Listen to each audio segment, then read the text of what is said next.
council meeting of Tuesday, March the 28th, 2023.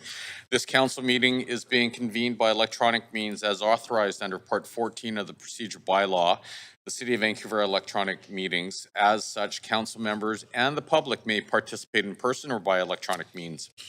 If a council member attending by electronic means loses connection during the voting process, team members are available to get you back online quickly while the voting process is suspended.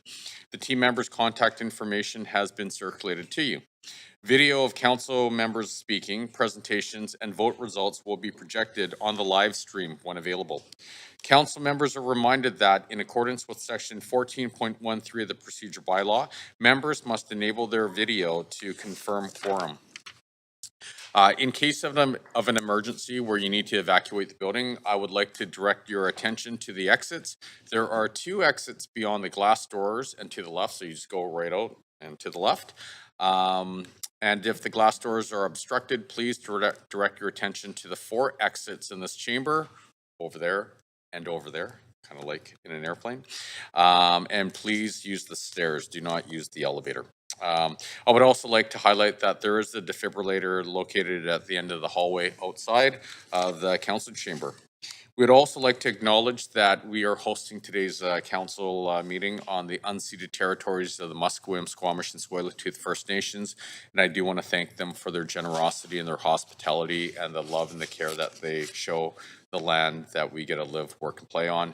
And I would highly encourage everyone to unlearn what they've learned in the past and take some time out to learn about the true history of what has happened on this land here.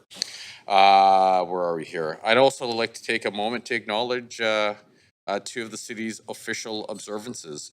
On March the 20th, the city observed the beginning of Nowruz. Nowruz means the new day and is a 2-week festival observed by people in more than 15 countries.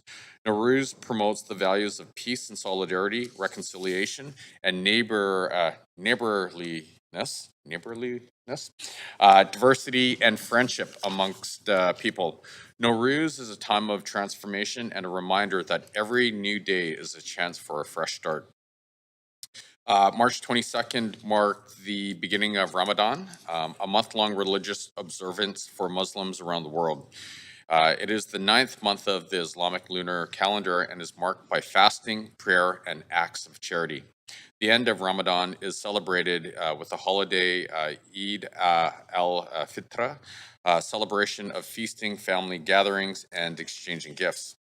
Vancouver is extremely proud of its diverse community, which represents many different traditions and faiths, and we wish to acknowledge all city team members and citizens of Vancouver who are celebrating Nowruz and Ramadan. I also want to take a moment to recognize the incredible contributions of our team members at the City of Vancouver who work incredibly hard every single day. And I tell you, the more and more I run into our team members, the more proud I am to be part of this team. They do just an incredible job and they care about our city a lot. So with that being said, Clerk, may we please have a roll call? Mayor Sim is in the chair. Councillor Carr. Councillor Corbian. Councillor Dominato. Councillor Bly. Present. Councillor Boyle. Councillor Fry. Councillor Montague. Councillor Klassen. Present. Councillor Meisner. And Councillor Joe. Present. You have quorum, Mayor Sim. Great, thank you. Okay, so the plan for today.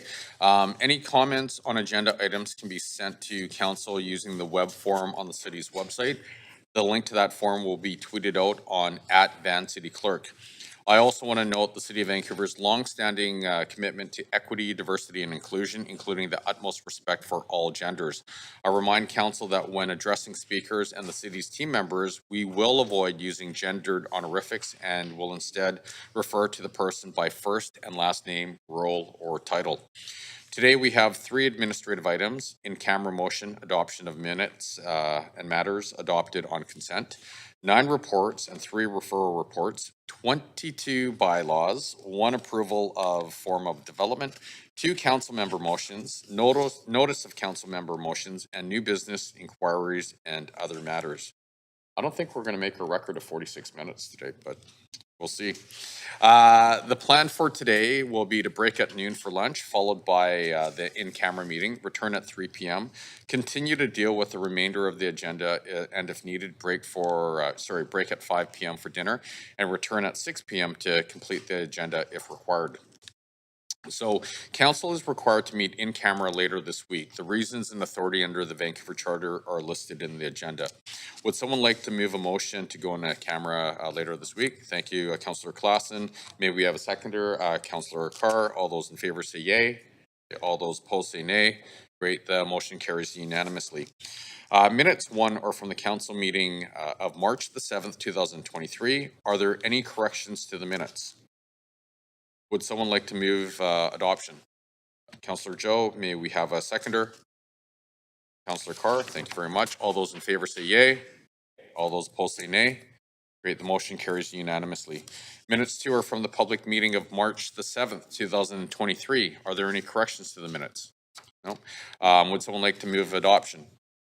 Great, thank you, Councillor Carr, seconded by Councillor Claassen. Thank you. All those in favor say yay. All those opposed say nay. Great, the motion carries unanimously. Minutes three are from the council meeting following the Standing Committee on City Finance and Services of March the 8th, 2023. Are there any corrections to the minutes? Would someone like to move adoption? Great, thank you, Councillor Kirby-Young, seconded by Councillor Joe. Thank you. All those in favor say yay. All those opposed say nay. Great, the motion carries unanimously. Minutes four are from the public hearing on March the 9th, 2023. Are there any corrections to the minutes? Great. Would someone like to move adoption? Great. Councillor Carr, seconded by Councillor Meisner. Thank you. All those in favor say yay. Okay. All those opposed say nay. Great. The motion carries unanimously. Minutes five are from the special council on March the 10th, 2023. Are there any corrections to the minutes? No. Would someone like to move adoption? Great. Councillor Kirby-Young, seconded by Councillor Joe. Thank you. All those in favor say yay. Great. All those opposed say nay. Great, the motion carries unanimously. Council will now consider matters adopted on consent. We have reports 1, 5 through 9 and referral reports 1 through 3 on the consent agenda for council's consideration. Council may adopt the recommendations for reports 1, 5 through 9 and referral reports 1 through 3 on consent.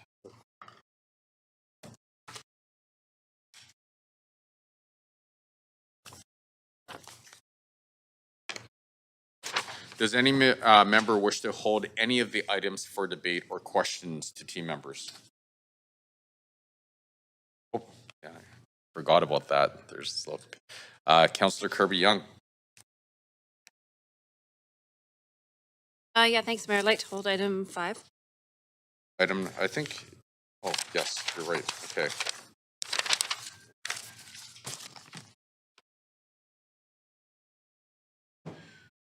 Thank you very much. Councillor Montague? Hold report 3 and 4, please. Hold reports 3 and 4. Thank you very much. Councillor Fry? 9, please. And then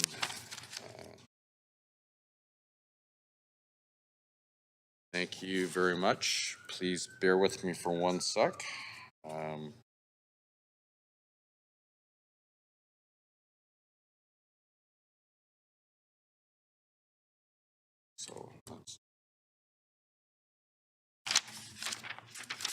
Yeah, I'm just a little slow. Okay, so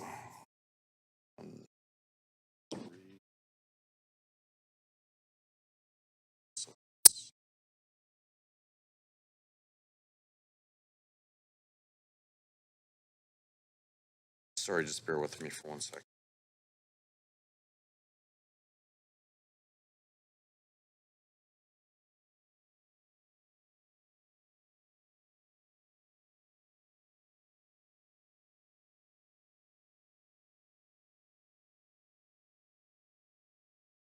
So clerk, am I correct that we have reports 1, 6, 7, and 8? Yeah, about the same numbers. Awesome. Thank you very much. Okay, so we got that. Okay, does any member wish to declare a conflict of interest on the consent items? No? Okay, so We have reports number 1, 6, 7, and 8, and referral reports 1 to 3 for the consent approval. Would someone like to move adoption of the recommendations before council contained in the reports? Great, great. Kirby Young and Councillor Carr. Gonna need that. Okay, all those in favor say yay. Okay, all those opposed say nay. Great, the motion carries unanimously.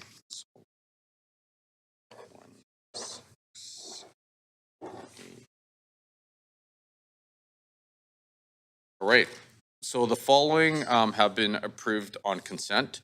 Number 1, Vancouver Community Sport Event Grants, Spring 2023 Intake.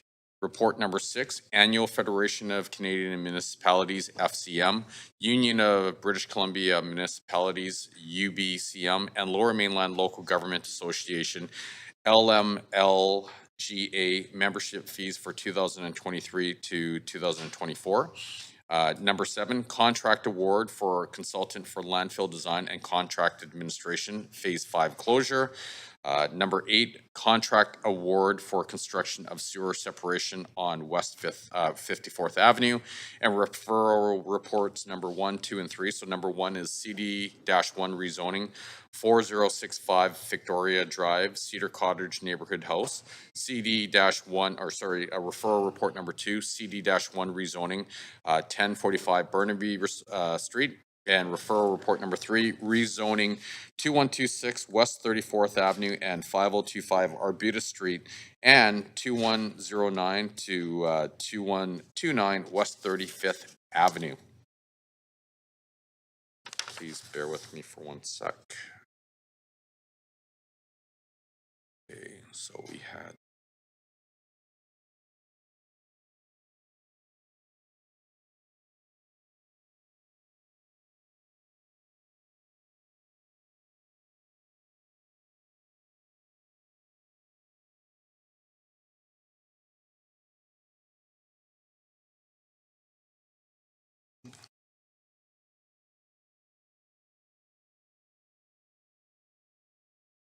I'll just be 1 more sec here.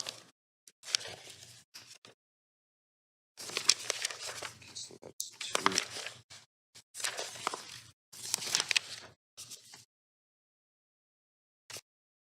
Okay, so clerk, can I ask? Yeah, so we already had 3 held before. So when I'm following the order, do I go through number 4 first and then we go back to 3? Okay, so all right. It's going to be a little bit of Tetris going on here. 3, 4, 5. Okay, I think we are good. Okay, so there have been reports held. So reports with speakers R2 and R3 are below. So I go to number 2 first, is that correct? Okay. Our first held report in order of the agenda is report number 2, and that would be the 2023 Animal Welfare Grant. Does any member wish to declare a conflict of interest on this item? Okay, and then did a councillor hold this, or is it because of speakers? Okay, thank you. All right. Okay, so we have team members from Animal Services here to answer any questions that council may have. Council, you have up to 5 minutes to ask questions of team members. Are there any questions? Seeing none on the queue, I'd like to remind speakers that they have 5 minutes to make their comments, should state whether they are in support or in opposition of the recommendations, and may only speak once. Council members have up to 3 minutes to ask questions to speakers. However, speakers are under no obligation to respond. I will also ask speakers if they are residents of Vancouver, if it is not noted on the speakers list. We will now hear from the only registered speaker, Sorrel Seidman, founder and president of Rabitat's Rescue Society, on the phone. Hi. So I am a resident of Vancouver, and as noted, I'm the founder of the Rabitat's Rescue Society. We have been recommended for funding by Animal Services, and we are very grateful and definitely in approval of that. Sorry, can I Yeah. cut you off for a sec? We're getting a little bit of static on the phone. Would you be able to get closer to your mic, please? I'm on a headset.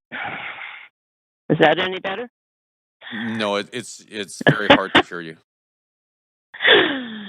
Okay. Don't worry, we haven't started the timer yet, so you'll get your full 5 minutes.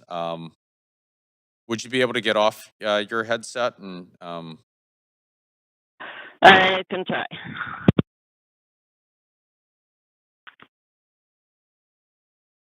How is this? that's a lot better. Oh, good. Thank you. Okay. I'll take it from the top. I'm Sorrel Seidman from the Habitat Rescue Society. I'm a resident of Vancouver, and I'm obviously in approval of the report that gives us $2,500 in funding, and we are very grateful for that.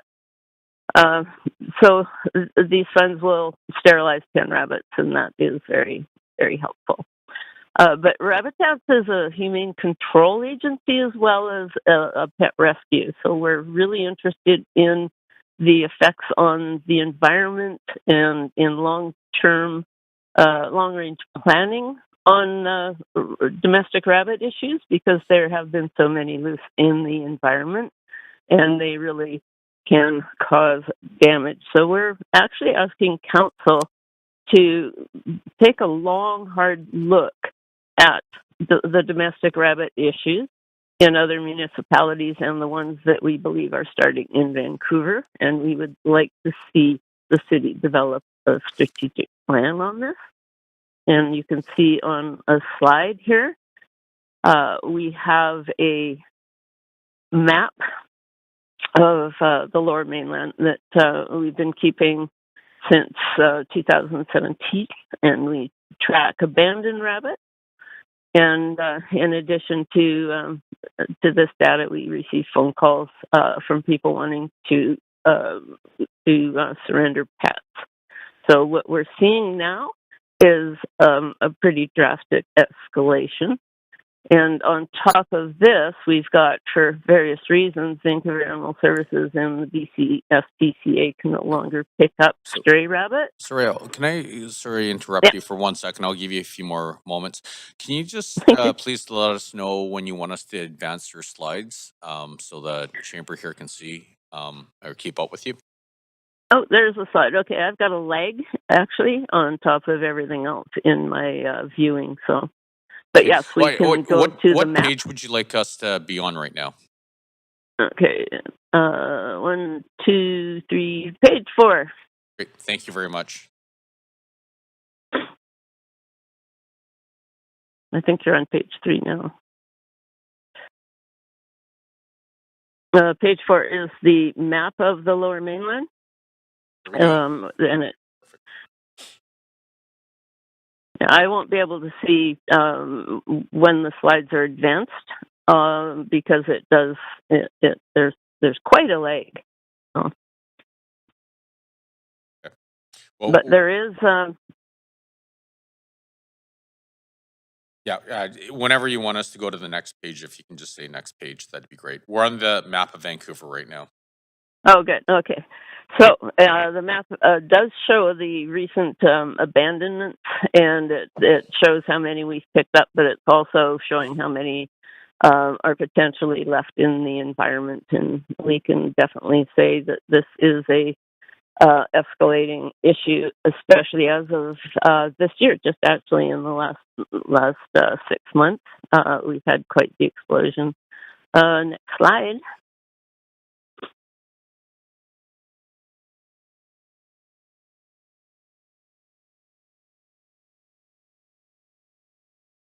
So because we're looking at, for various reasons, Vancouver Animal Services and the BC SPCA no longer pick up stray rabbits, and the shelters are full, so they're not accepting all surrenders. So there's 3 rabbit rescues that have been keeping rabbits under control in Vancouver actually for the last decade. and one of them has now shut down. The other two are at capacity.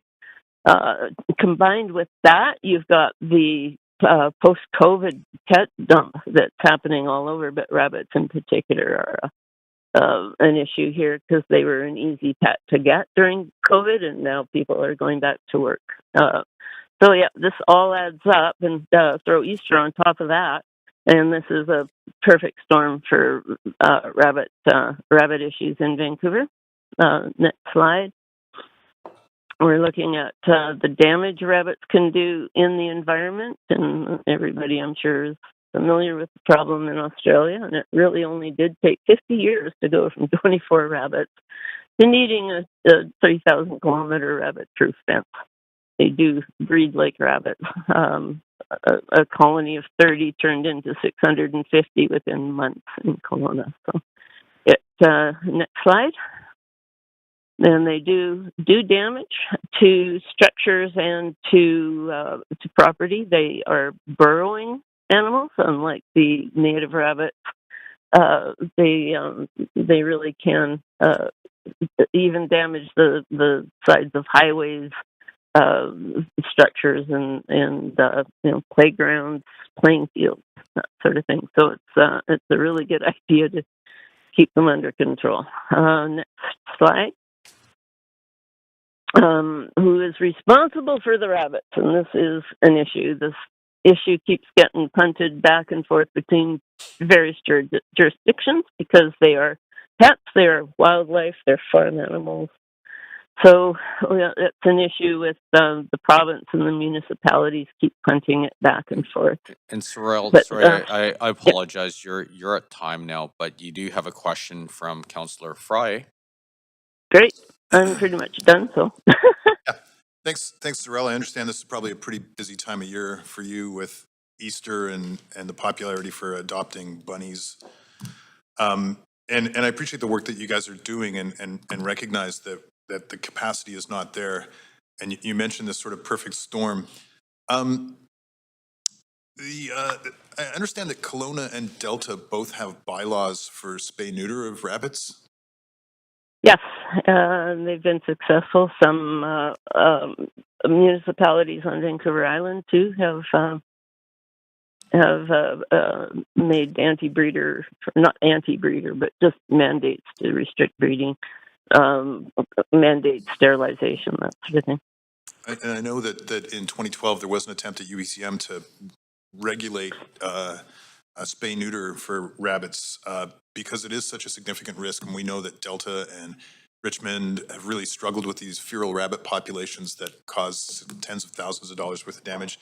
Are we picking up rabbits at golf courses? And I recognize that you guys are getting out of the rabbit control business, but are we seeing them in golf courses, and is there a risk to sort of revenue generating park facilities in the city of Vancouver if this kind of goes unresolved? Yeah, people do like abandoning the rabbits on golf courses for sure. In South Vancouver, we're seeing a lot of different reports. East Vancouver, pretty much all over. They do like inopportune places like golf courses, playgrounds.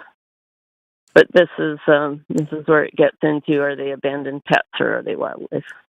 And so just to be clear, like from what I'm catching from what you're saying, the 3 rabbit rescues in Vancouver, Vancouver Animal Services, and the BC SPCA, none of them are going to be picking up rabbits in the near future. Right. So we'll have the rabbits who are out there, and the rabbits that continue to be dumped after Easter are going to breed like rabbits, and They do. And we'll see a Richmond type scenario potentially. Is that? Yes, and it can happen quickly. Is there some kind of math to kind of extrapolate what we could imagine? I guess you said in Australia, 24 rabbits turned into millions of rabbits in a few years.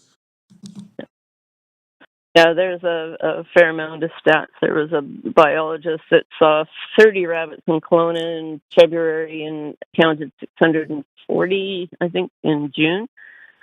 So, yeah, they definitely breed like rabbits. Well, I think we all appreciate the heads up on this. I think this is something that, for many of us would have flown under the radar, but I think recognizing that in a few years we could have a pretty significant problem in our parks and golf courses if this is left sort of without some kind of strategy or study to kind of adapt. So thank you, Sorrel. Yeah, Jericho Beach won't be the Thank only you. one. Thanks. Thanks, and we're at time. Thank you very much. Okay, that is the end of our speakers list for this item. Seeing no one else on the queue here, would someone else like to, would someone like to move a motion? Thank you, Councillor Fry. Is there a seconder? Councillor Boyle, thank you. Council, is there any discussion? All right, seeing no one, let's bring this to a vote. Reminder that any council member whose video is disabled will be marked absent for the vote pursuant to section 14.13 of the procedure bylaw. So if we can go to voting, vote assist, favor, close.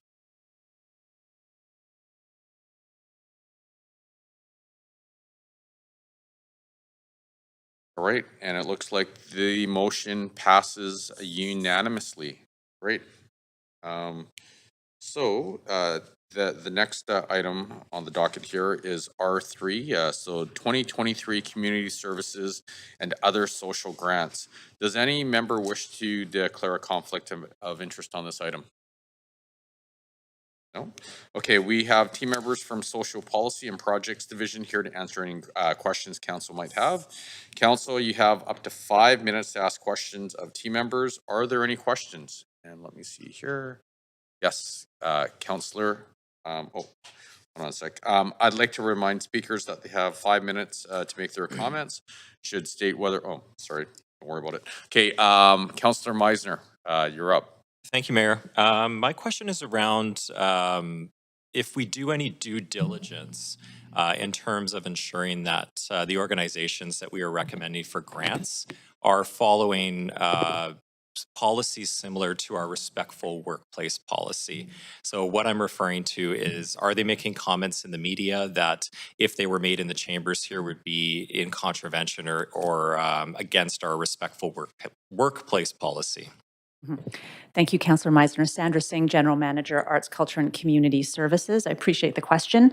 In terms of what we look at when we're assessing organizations for potential grant recommendations are their financial standings, the services, the track record of delivering the services in the community. We don't at this point have the capacity to do a full media scan for all organizations, and we wouldn't necessarily know exactly what organizations are communicating. However, if there was something very egregious or in contradiction of human rights or criminal code or anything, we would be, and that was brought to our attention, that would absolutely be something we would take into consideration.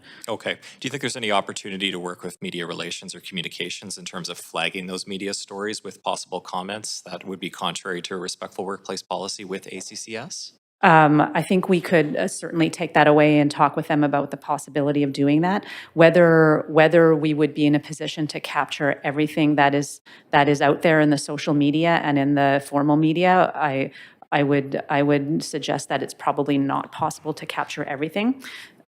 Okay, thank you. You're welcome. Great, thank you very much. Councillor Montague. Yeah, thanks, Mayor. Can someone tell me what a decolonization toolkit is?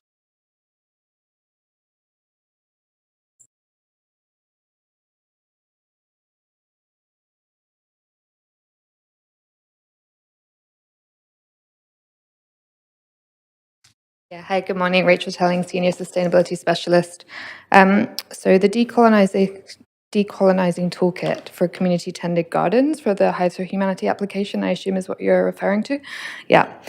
So this project addresses a gap in access to green space for equity denied communities, particularly in the downtown east side. And it aims to create the Decolonial Covenants Toolkit in partnership with community partner organizations with the intent to contribute to increasing access to land in equity denied communities in the downtown east side and offering that model to neighborhoods beyond. So in partnership with community, they want to develop this toolkit that can then be shared with other nonprofit organizations to really guide. And that's under the Greenest City grants? Yeah, correct, yeah. Okay. Can someone explain to me the difference between reconciliation and decolonization? Anyone want to take that? Hi, good morning. Mary Claire Zach, Managing Director, Social Policy. Decolonization is often referred to as the processes by which we achieve reconciliation, generally. Okay. Maybe I'll go on a different tangent here a little bit. In the process of recommending grants, does staff look at, does staff do a site visit, for example? Do you attend the offices of these organizations?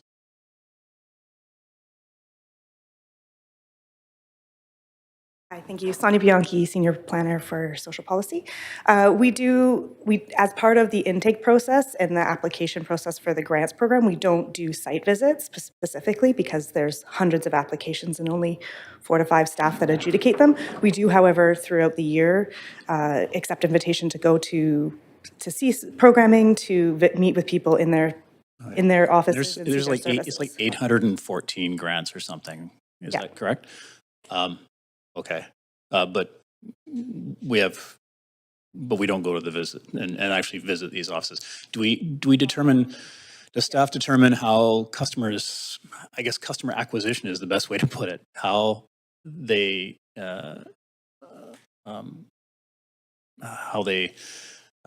acquire their clientele or? Yeah, absolutely. That's so that Customers. for social policy grants, we have a question specifically related to how participants receive services, how they're consulted. We adjudicate based on understanding the feedback loop that organizations have about their services, so that they're able to understand, how services are improved or delivered. Is there a check done through like organizations like the Better Business Bureau or similar groups like that? The nonprofit sector isn't typically associated with the Better Business Bureau, but legal does check that every nonprofit is in good standing with the CRA or the BC Registry. Okay. And is there any basic background checks done on not just the organization, but their board members or their employees or its members? So past Like, good and I standing? guess, Yeah, past sort of good standing, piggybacking on there's Councillor Miser's not specific. question about looking at social media, Sure. Yeah, I think simple Google searches. Yeah, thank you, Councillor, for the question. It's and I think it is absolutely important to do due diligence related to organizations receiving funding. We don't do background checks on all the board members or the senior staff at organizations. However, as Sonia mentioned, that legal check on good standing is a very important one. It's not traditional for granting organizations to do that level of review for just given the scale of grants applications that are received. So in other organizations, they would not do that level of review. There's just too many organizations. Okay, I see I'm running out of time. Thank you, Mayor. Right, thank you very much. Councillor Carr. Yeah, thanks, Mayor. I'm wondering about the grants that relate to food security.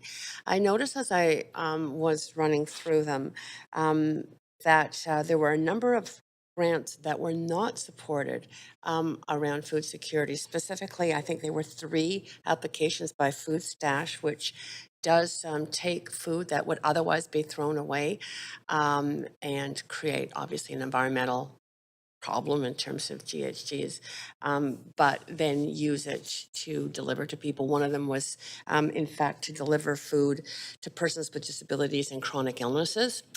There was another one, Vancouver Fruit Tree Project, another one, Vancouver Botanical Garden, looking at establishing a teaching garden.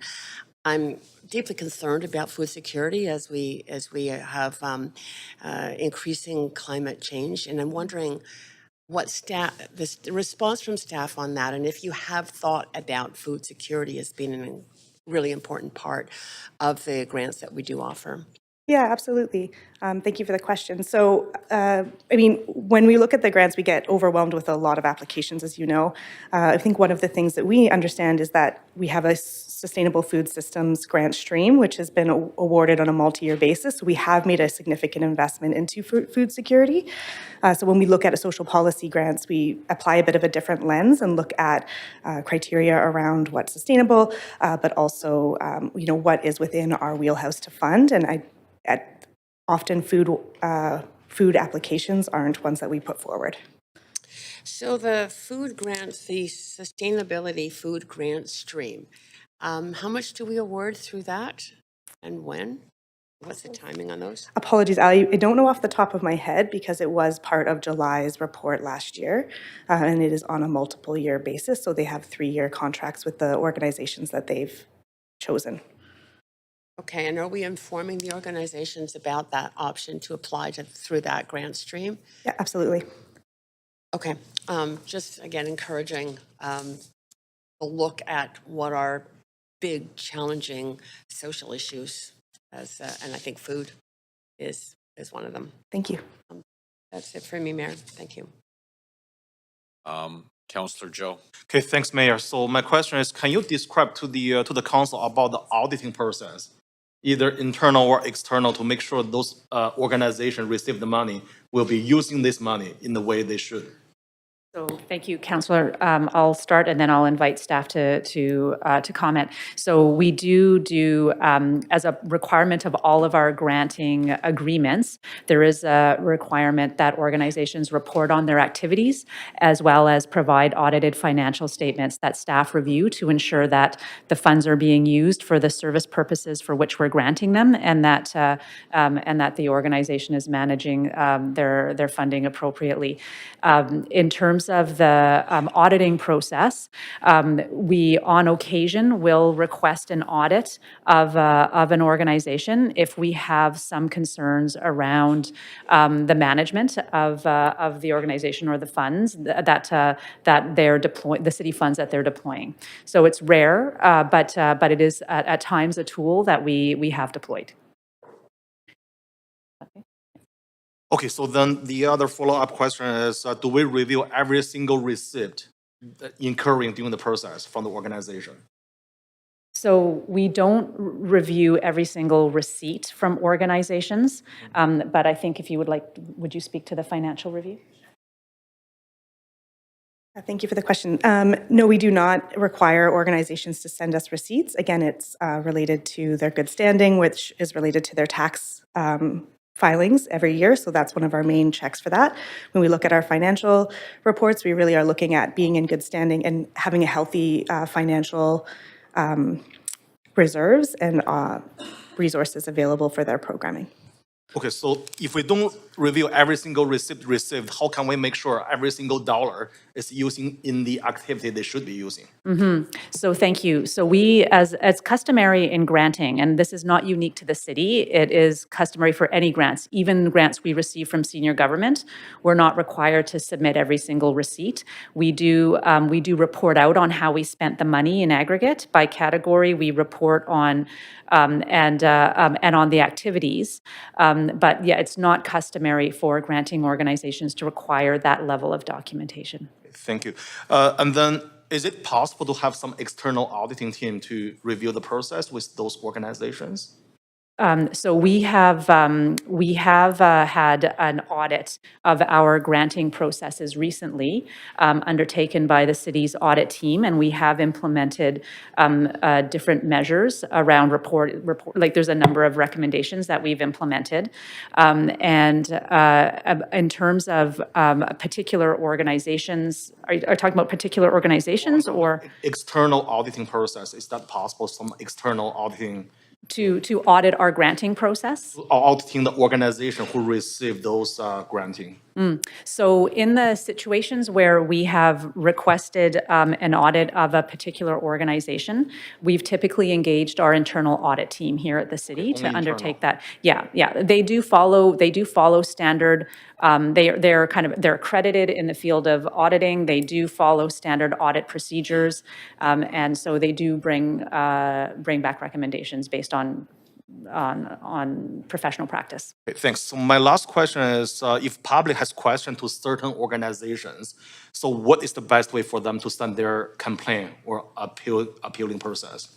So to confirm the question, if someone in the public has a complaint about a particular organization and their conduct, Yeah, so Yeah, my recommendation would be that they contact that organization and express That their concern organization. to that organization. So there's no process in the city we can handle those complaints. We can, so yeah, so if we do receive a complaint about an organization that the city has funded, staff do review the email correspondence or the complaint, and they do follow up as needed.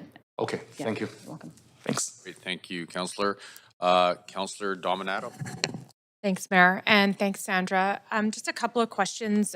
One, I think we'll hear from a few speakers today, but one's on the subject of funding opportunities for partnership. I recognize as part of the grant program, there are times where we make a judgment that certain organizations are substantially funded by other sources, and so we may allocate funds to other organizations. But I'm curious if we have a criteria or lens to funding organizations that may deliver services to us in partnership. So in the context of, we'll hear from Treehouse later, where it's got some funding provincially, but it is actually a service delivery model that serves families in the city of Vancouver. In partnership with MCFD and VPD. And I'm curious if that's something we might look at going forward, is organizations where it's about aligning and supporting partnership and services within the city. So it's looking at it from the lens of a partner of choice and sort of that, and identifying where there's a shared service and that we need to be supporting. So I'm curious if that's. Councillor. I mean, that's certainly a consideration, I think, of the grant team as we're doing work. I mean, the grants are used to, at times, fund gaps in the community where there's a gap in a service, that area that isn't currently being addressed. We do try to swim in our lane in terms of focusing on funding services that aren't generally funded by senior government. But yes, at times we know our funding leverages senior government funding as well. And so it is with limited resources, you're always kind of threading a fine needle there. But in terms of but we do, I think, consider all of the organizations that receive funding from the city. To some extent, there's a partnership there. We are wanting to fund the work that they do in community, and our contribution to that is the funding. Great. Oh, I see Mary Claire up. Just one more thing to add. If council wished, we could target funding towards a particular initiative. For example, we do fund Streets to Home. We do fund other organizations as a partnership, so that would be up to council. Okay, that's really helpful. And then just one more question is just in the context of, I know you've noted in council in the past plans to sort of review the overall grant framework. I'm just wondering if you could comment on sort of initial thinking about what that review looks like in terms of guiding principles and eligibility criteria, and when that's coming to council. Mm-hmm. Thank you for the question. Yes, we'll be bringing reports to council. We're anticipating in June for both the social policy grants program for 2024 and the cultural services grants program for 2024. And at that time, we'll be outlining what we, based on current allocations, what we anticipate the overall budget might be, what the allocations would be by stream, the criteria, and at that point, council can provide additional direction at the programmatic level, and then we would have time to implement any changes for 2024 granting year. Okay, thank you. Appreciate that. Thank you. Great, thank you very much. Councillor Kirby-Young. Yeah, thanks, Mayor. I was going to ask similar questions sort of about, and I'll sort of carry on with a little bit of the theme with respects to youth and particularly food security. So I look at the organizations not recommended, for example, Covenant House working with Arts Umbrella for at-risk youth to keep them positively engaged in art projects that would culminate over 10 weeks.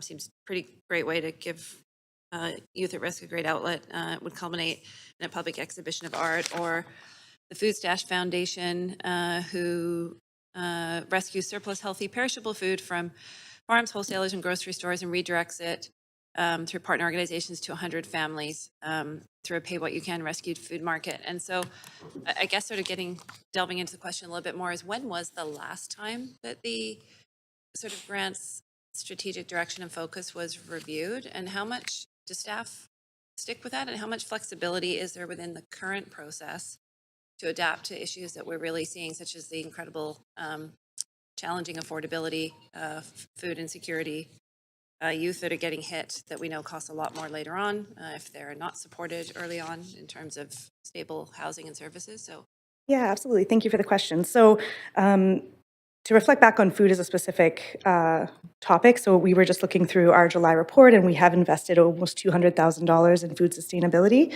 That is, again, continuing to roll over year for the next 3 years.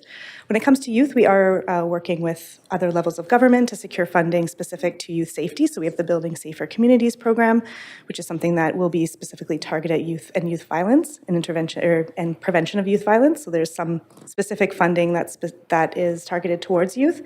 In general, we take the cue from all of the priorities that come from council and from different reports that are identifying what are the needs that we need to be investing in. So that would be. So could I, for example, could you tell me today that these are what are the 5 things that you're following for council, or how are you proportioning? Are you proportioning on a percentage basis, or how much flexibility are staff exercising in the allocation of what type of need gets funded and what doesn't? I mean, I think the thing to consider as well is we really look at a multitude of items when we're assessing who gets funding and who doesn't. I think part of what we look at is the service that's being provided, the community that it's serving, and the demographics of that community, and then really specifically the organization's capacity in terms of finances. So an organization, a really large organization, may not be as competitive for us if they have a lot of reserves. Can I just interject a little, just because I have limited time, and I appreciate those are sort of global things that you would look at with respect to all the organizations, financial capacity, et cetera. I guess what I'm asking specifically is if I said to you, what's really top of mind for you right now, focusing on, like, is it these 5 things? Is it food insecurity? Is it supporting folks that are at risk of homelessness? Like, I'm trying to look at it from that perspective.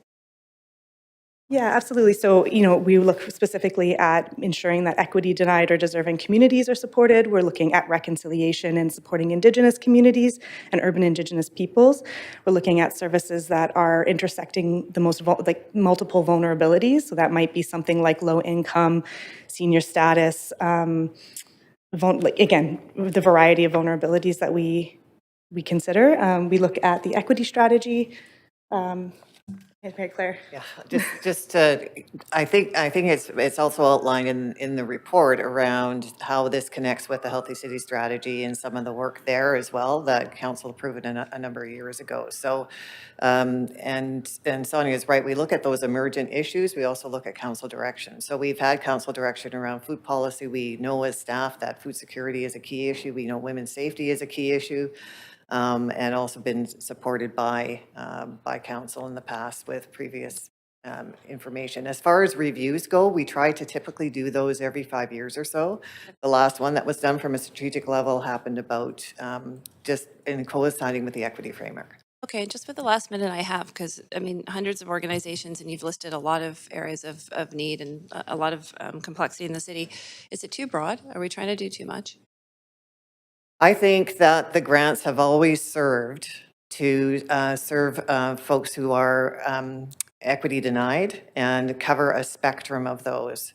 And if council could choose to ask us to narrow and target our focus, our preference would be, because this is a citywide approach and there are multiple groups and populations of people that need and deserve some support. That's why we've always taken a broad view around the grants. But that would be up to council to decide to target in one particular area. Great, thank you. Thank you very much. Councillor Fry. Before you sit down, Mary Claire, I just wanted to, I'm kind of trying to unpack some of the threads and questions here. And on the subject of decolonization and decolonial thinking, correct me if I'm wrong, in my sense, it's not just about reconciliation or Indigenous people. My understanding is decolonization also talks about people who have been subjugated by imperial systems, and that could be Black people, Chinese people, yes, East Asian people, and it's really recognizing the systemic legacies of. From a broader sense, yes, that's a better way to respond to the question. Okay, I just wanted to kind of get that clarification. On the general, so I appreciate that you do your diligence on reviewing these grants and stuff like that, and we're looking at it through an equity lens. And so do we take sort of a financial lens and recognize where some of these grants are helping to divert from things that we might otherwise have to pay for as the city? Like, so for instance, engineering to deal with climate change, or policing interventions, or homelessness on the streets and stuff, where we see the value that in these grants. Is that part of the selection criteria? Part of it is because we try to look upstream in terms of preventative kinds of initiatives, so preventing violence against women or those types of things. We are working on a grants impact reporting that we've told you about, and so we hope to do more of that as we go along in terms of actual impact and prevention. And do these sort of social service grants allow us to support stuff that may be beyond the capacity of us to generate more staff to do that work, because we're relying on subject matter experts in the... Absolutely. And so I think one of the things in terms of the grants, there's also a partnership there. And through that partnership, we also gain a lot of information from communities in terms of what their needs and issues are. Okay. Yeah. Thank you. And I know it's a lot of work to put these grants together and to review them and to actually compile this. And obviously, there's always going to be people who are disappointed because they didn't get a grant, and there's only a finite amount of money. And appreciate that this is tough work you guys do, and Yeah. Thank you for it. Thank you. Great. Thank you very much. Seeing no other questions here, I'd like to remind speakers that they have 5 minutes to make their comments and should state whether they are in support or in opposition to the in opposition of the recommendations, and may only speak once. Council members have up to 3 minutes to ask questions to speakers. However, speakers are under no obligation to respond.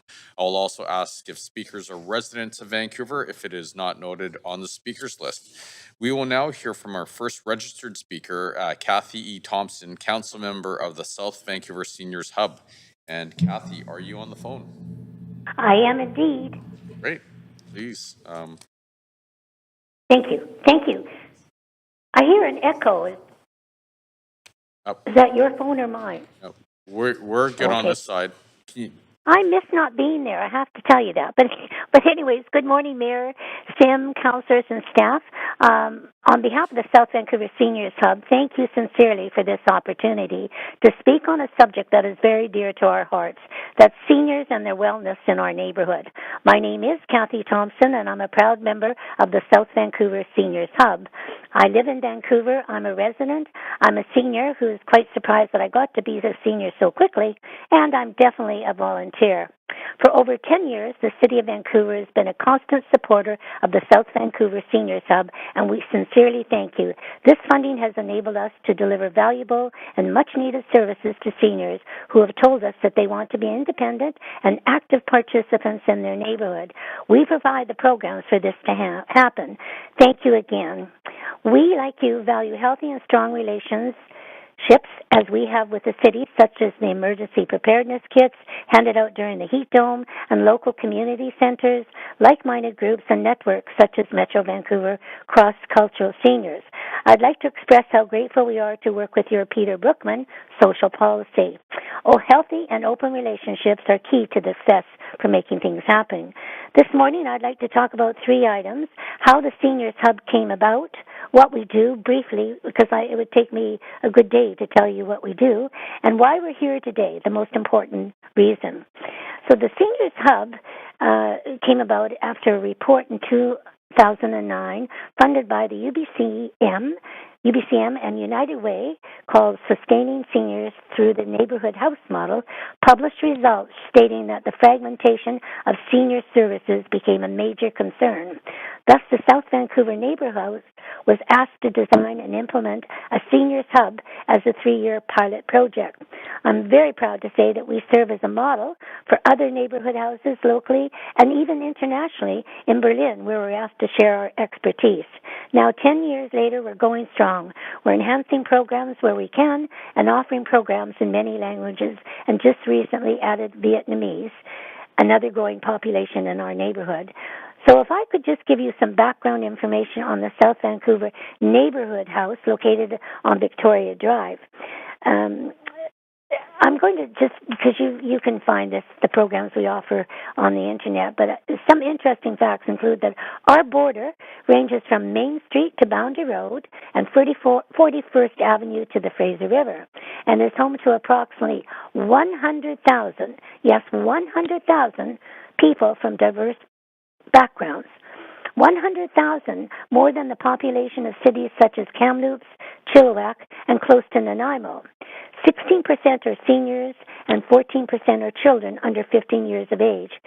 This area is the most racialized area of Vancouver, with 80% visible minorities, and has the most immigrants of anywhere in Vancouver. 68% of the population have a non-English first language, and Canadians, and 60% of the population 65 and over are first-generation Canadians, of which many are considered low income. The South Vancouver Neighborhood House has 935 volunteers. What would we ever do without them? And approximately 20,000 hours of service from April 21 to March 2022 was provided. We have 3 distinct neighborhoods: Sunset, Victoria, Fraserview, and Killarney. Our residents are the greatest assets in South Vancouver, and opportunities for people to connect, engage, and lead has never been more important. Sad to say that South Vancouver has inefficient supports or social spaces available for the community to connect, engage, and thrive. It's a wide, sprawling, disconnected area. So what do we do at the South Vancouver Seniors Hub is we work on behalf of the over 18,000 seniors that live in the area, and we're governed by a dedicated group of 8 senior volunteers who form the Seniors Hub. Seniors listening to seniors. The council and their committees organize health and wellness activities, hold information sessions on issues affecting seniors, identify assets and gaps in community services. But more importantly, the Seniors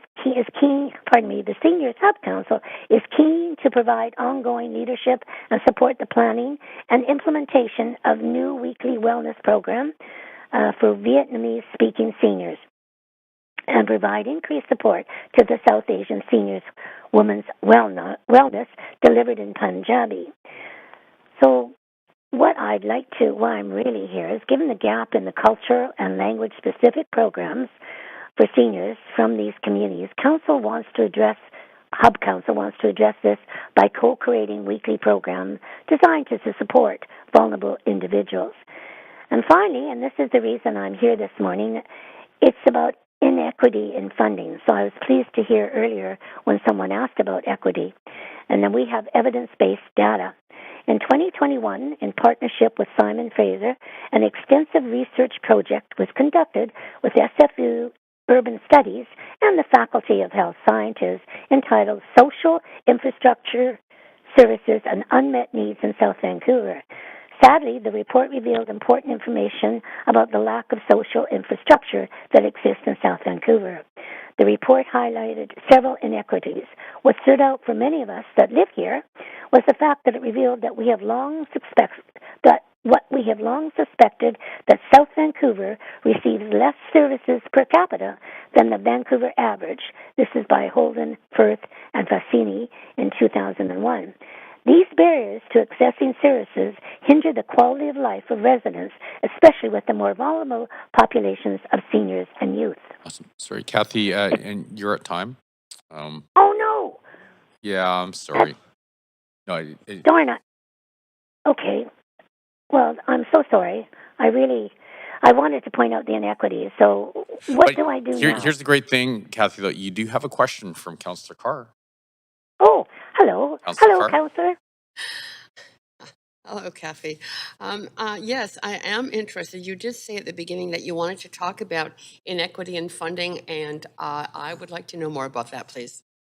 Oh, thank you so much. Well, I would like you to know that we receive less per capita than the Vancouver average.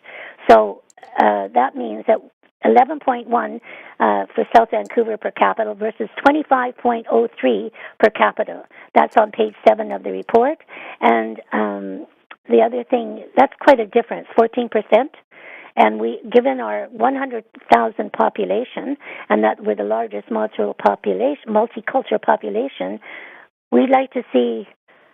We're not, as I say, please believe me, we're very grateful for what we have, but we would like to bring this to your attention, that there seems to be some disparity given the conditions we operate under. Thank you for that information. It is something that we can follow up with staff in terms of the numbers of people and diversity of peoples that are served by the grant. So thank you for taking the time for the work you do in the community, and for taking the time to come to speak to us. Well, thank you very much. And thank you for asking that very key question. And I've learned a lot about that. I'll just get out there in front of the gate and get it out. Great. Thank you, Kathy. Seeing no other questions for you, I'm going to move on to the next speaker. The next speaker is Leah Zill. Leah, are you on the phone? I am, yes, thank you. Can you hear me okay? We can hear you great, thank you. Wonderful. I'm Leah Zilli, Executive Director of the Treehouse Child and Youth Advocacy Center, and I'm here today to speak to the recommendations in the 2023 Community Services and Other Social Grants Report from the perspective of an organization who is not being recommended for a core support grant. First off, I'd like to recognize the challenging work of the social planning team in adjudicating the requests for funding and putting together the recommendations in the report. With significantly more requests than funds available, I can't imagine it is a fun job to deliver the news to the many organizations in need that a grant request is not being recommended. Yet they handle themselves with grace as consummate professionals who care deeply about their community and value the service these organizations provide to the city. I thank them for their support provided throughout the process. The nonprofit sector provides some of the most cost-effective and impactful work in the City of Vancouver, and we are grateful that $2.7 million has been made available through the Port Support grant stream, contributing to the profound outcomes being generated by the sector. On the flip side, I believe it is important to speak to the impact that lack of funding has on an organization. For context, the Treehouse provides a collaborative and comprehensive response to child abuse investigations. I'm sure you can all imagine the turmoil a child might experience when they realize the abuse they have been enduring has been discovered. Visits to police departments, social worker offices, introduction to support workers, repeating the terrible things that happen to them over and over again to every new professional who enters the process. At the Treehouse, we bring all the professionals to the child in a safe, comfortable, welcoming environment. We have a team of detectives from the Vancouver Police Department, specially trained in child abuse investigations, embedded on-site full-time at the Treehouse, along with social workers from MCFD and VACFAS, victim support workers from Family Services of Greater Vancouver, and an accredited facility dog from PADS. The Treehouse strives to ensure the child only shares what happened to them one time.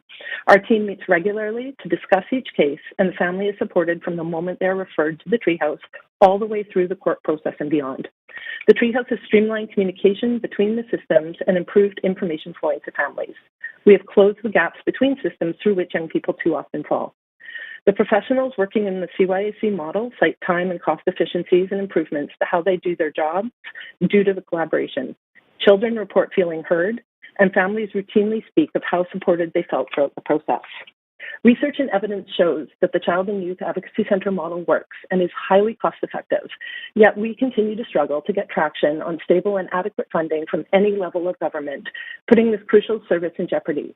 Our federal funding has been cut nearly in half this year as more Child and Youth Advocacy Centers emerge across the country, yet the funding envelope doesn't grow. We have yet to realize stable, ongoing provincial funding, despite having had recommendations in the past 4 provincial budget consultation reports, and we've never been successful in receiving a core support grant through the city. Over 70% of our operating budget is expected to be raised this year through grants and donations from foundations and private donors. Yet with the aftermath of the pandemic and volatile economy, being dependent on the generosity of community makes our ability to keep lights on and doors open year after year precarious. Putting all of our human resources into fundraising efforts limits our ability to focus on important work like enhancing supports for children and youth and expanding service delivery to children who have experienced abuse. A core support grant would have a significant impact on our operating budget and could be the difference towards achieving our annual budget. An investment from the City of Vancouver would also go a long way towards strengthening our quest for sustainable funding from other levels of government. When I think about the impact of what closing our doors would mean, I think of a young girl who came to our center last year. When this young girl arrived at the Treehouse, she was terrified. She could not bring herself to enter into our space. Our victim support worker brought Nessa, our facility dog, to the building lobby to meet her. Within moments, this young girl connected with Nessa, and she was calmed down enough to enter our space. In the supportive environment of the Treehouse, she was able to open up to police where they got a disclosure from her. A plan was put in place and she was able to start her healing process. Had the Treehouse team not been there for her that day, she very likely could have carried her secret for years, with the impact of the abuse she endured manifesting in all sorts of complex ways. Unaddressed childhood trauma shows up in many ways. We see it every day in the myriad of social crises the city aims to solve: homelessness, the opioid crisis, complex mental health issues, suicide rates, intimate partner violence, poverty and crime, to name a few. These issues are having a profound impact on the lives of all Vancouverites, affecting the livability of our city and eroding perception of public safety. The Treehouse gets out in front of these issues. Imagine what our city might look like in 20 years if all children were given an opportunity to heal from the abuse they've experienced. I share all this today as a point of reflection as you consider the significance of the core support grants on communities. And I urge Council to consider increasing the grants budget and reflecting on the priorities for this vital stream of funding going forward. Thank you.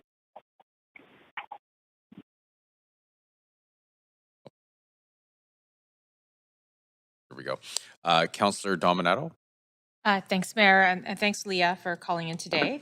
Having been familiar with some of your services, I was going to ask you about the sources of your funding, and you did cover that. But just to recap, what I did hear is that you've had some federal funding, but that has been reduced in recent years, and there's never been any commitment with provincial funding. Is that correct? There's no provincial funding you receive other than the allocation of social workers through MCFD? We are eligible for a civil forfeiture grant that's done on an annual basis, but we never know going into a year whether or not it's been received or not. It's not ongoing, sustainable core funding, so we have to apply for that every year. Okay, and on the federal funding, is that also application-based grant funding? Yeah, it's a funding agreement that we enter into, and the funding agreement that we've recently entered into this year is a significant reduction from what we've received in previous years. Okay, thank you. I just have one more question, Mayor. Just on the subject of appreciate, I was going to ask you two more questions. One was, how much did you ask for in this grant application? $50,000. I'm curious if I appreciate the work that you're doing. I was really taken aback by the type of services you're offering. I wasn't even aware, to be frank, of the services until that you reached out, and I really appreciated the tour. I'm curious if you would be open to sitting down with our staff. We don't typically make amendments to the grants on the fly in council, but to have a conversation with our staff about the programs you offer and what it might look like to partner, because I did hear Mary Claire say that, we have established partnerships in the past with, the example being Street to Home, but just so that there could be more familiarity with the work you're doing. Would you be open to that? Absolutely. I have had some conversations already with social planning, but we do welcome anybody that's interested to learn more about what we do from a funding perspective. We would welcome them to come down to the center and meet with our team here, or we're also happy to come in, whatever's most convenient. But we are open and always willing and able to speak about what we do. Okay, no, that's helpful. And there may be some other conversations that we can take online in terms of support going forward in supporting your advocacy at the different levels of government as well, given the nature of your work. It kind of transcends all levels of government, and I know it's very important. But I'll pause there. That was all my questions. Thank you, Mayor. And thank you, Leah, for calling in today. Thank you very much. Thank you so much. Thank you very much, Leah, and thank you, Councillor. Speaker number 3, it looks like has withdrawn. So it looks like that is the end of our speakers list for this item. Thank you very much for addressing Council. Would someone like to move a motion? Great, Councillor Carr, is there a seconder? Councillor Fry. Council, is there any discussion? Oh, here we go. All right, Councillor Montague. Yeah, thanks, Mayor. 814 grants the city issues every year. It's a massive number. I don't blame staff for not having the capacity to do some of the things that they were asked about today. When we got a briefing March the 6th, I believe it was about 3 weeks ago, I looked at a few of the grants. I certainly don't have the capacity to view hundreds of grants. It's not my job to do that. But I did do some cursory searches and Google checks of I was actually surprised at what I was able to easily find. One of the things I also heard at the granting meeting 3 weeks ago was that the city's recommending grants to, in some cases, to groups that staff aren't even sure are going to be around long-term, groups and organizations that might actually fail. That's super concerning to me. When I took a look at some of the recipients, there's some fantastic organizations here doing some great work. But there was some that raised some pretty big red flags for me. There was lots of buzzwords and catchphrases used in some of the applications and some of the descriptions. But I also found some pretty troubling things where I have to ask myself, and I think when we look at grants, we look at them as an investment. And I have to ask myself, would I invest my own money in a company or an organization that raised these red flags for me? Would I invest my own money in a business or group that I wasn't sure was going to be around 6 months from now or 12 months from now? And if the answer is no to those questions, would I be willing to invest taxpayer money? And I think the answer was no to that. I've been saying this since November. I sat down in this chair for the first time November the 7th, and it wasn't long after that I felt that the granting process was severely flawed, and it needs an overhaul. I keep being told that staff is following the direction of council, but I'm not sure what council that is. I don't think it's this council. There's $30 or $40 million a year that's being spent on grants. And like I said, I think there's some fantastic organizations, but I think 814 is too many. I think we need to seriously look at reducing the number and looking at longer term grants rather than this piecemeal approach that we appear to have right now. And I think organizations need to be better vetted. Some of the things that I found during my cursory search just raised some huge red flags for me. And I just want to say that I truly think we need to do a significant overhaul of how we do business here. Thank you. Great, thank you very much, Councillor. Councillor Carr. Yeah, thanks, Mayor. Yeah, I'm happy to have moved the recommendations of staff in this regard. What I appreciate so much about this program is that it is funding smaller organizations as well as larger organizations, and some organizations that are near to start up and some organizations that have been around a longer period of time, reflecting in my mind the real diversity of the activities that are happening at the grassroots level in the city. This set of grants, these social grants, are helping organizations, small to large, startup to more established, to actually change and move the dial on really troubling issues around social equity and social justice, and creating a more fair, equitable, healthy society in our city. So I am not troubled by that diversity. That is the diversity that is our city. I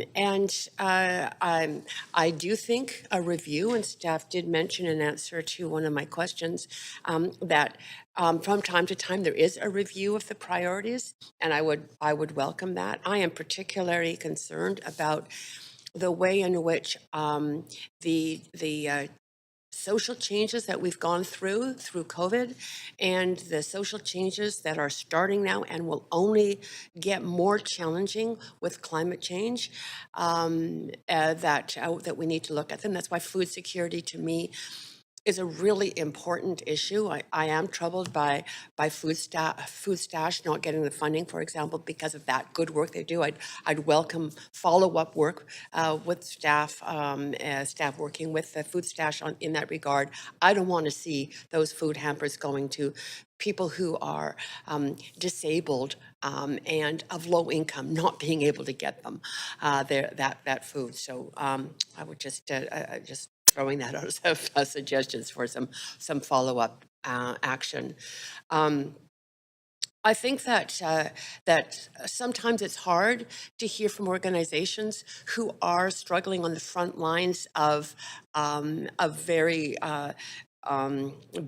challenging social issues and who are upset, angry in many cases, wanting to see change. It's sometimes hard to hear from them, but I think it's important that as a council we do hear from them and we do encourage their role in creating the social change that is needed to address those grassroots sort of fundamental issues and problems within our society, because we are, far from a perfect city, far from a perfect society, but we're not the only one. This is just the reality, and the times that are so incredibly challenging. So, thank you to staff for also. I think other suggestions came from council around some follow up that would be, I think, really important. That I would also that I would also support. So. Good work, though, hard work, I know, in dealing with so many needs and important issues through these grants. But I'm proud of the work that the city is doing to support the variety of groups that are in need. Great. Thank you very much, Councillor Carr. Councillor Meisner. Thank you, Mayor. I circulated an amendment, so hoping you can take us to the amendment queue. Right. Amendment queue. There we go.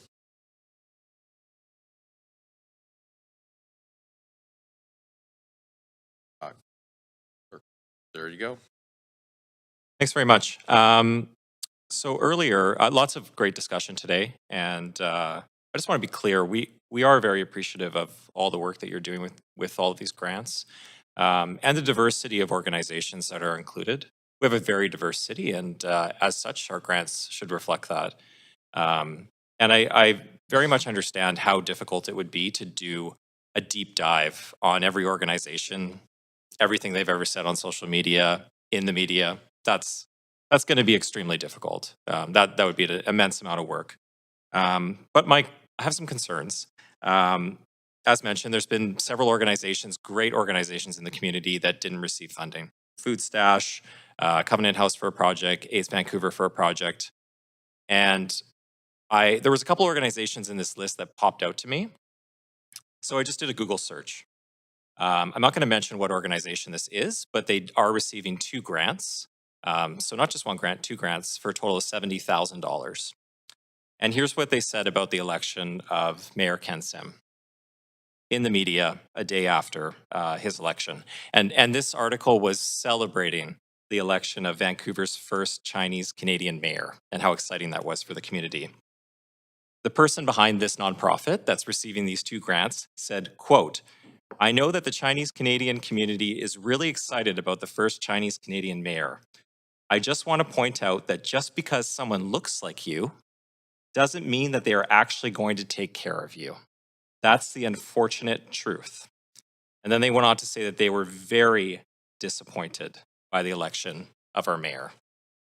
So this to me is a huge red flag. This to me is language that would never be tolerated in this council chamber under our respectful workplace policy. It would be called out of order immediately. It's very personal. So I have an issue with this organization receiving 2 grants for $70,000 when we have all these other amazing organizations in the community that aren't getting anything. And that's why I'm putting this amendment forward. Great. Thank you very much. Councillor Fry. Yeah, thanks, Mayor. I appreciate the notion that we should be respectful and any of our grant recipients should be participating in a respectful manner. I have, I have to interrupt you for 1 sec. I got to stop the timer as well. I need, sorry, I apologize. We need a seconder. Thank you very much. We put it to a vote now? Like, no, thank you. Okay. Councillor Fry, I totally apologize. Please continue. quite all right, Mayor Sim. Appreciate it. Yeah, so I completely agree with Councillor Meisner's intent that we should be respectful and respectful workplace and related policies.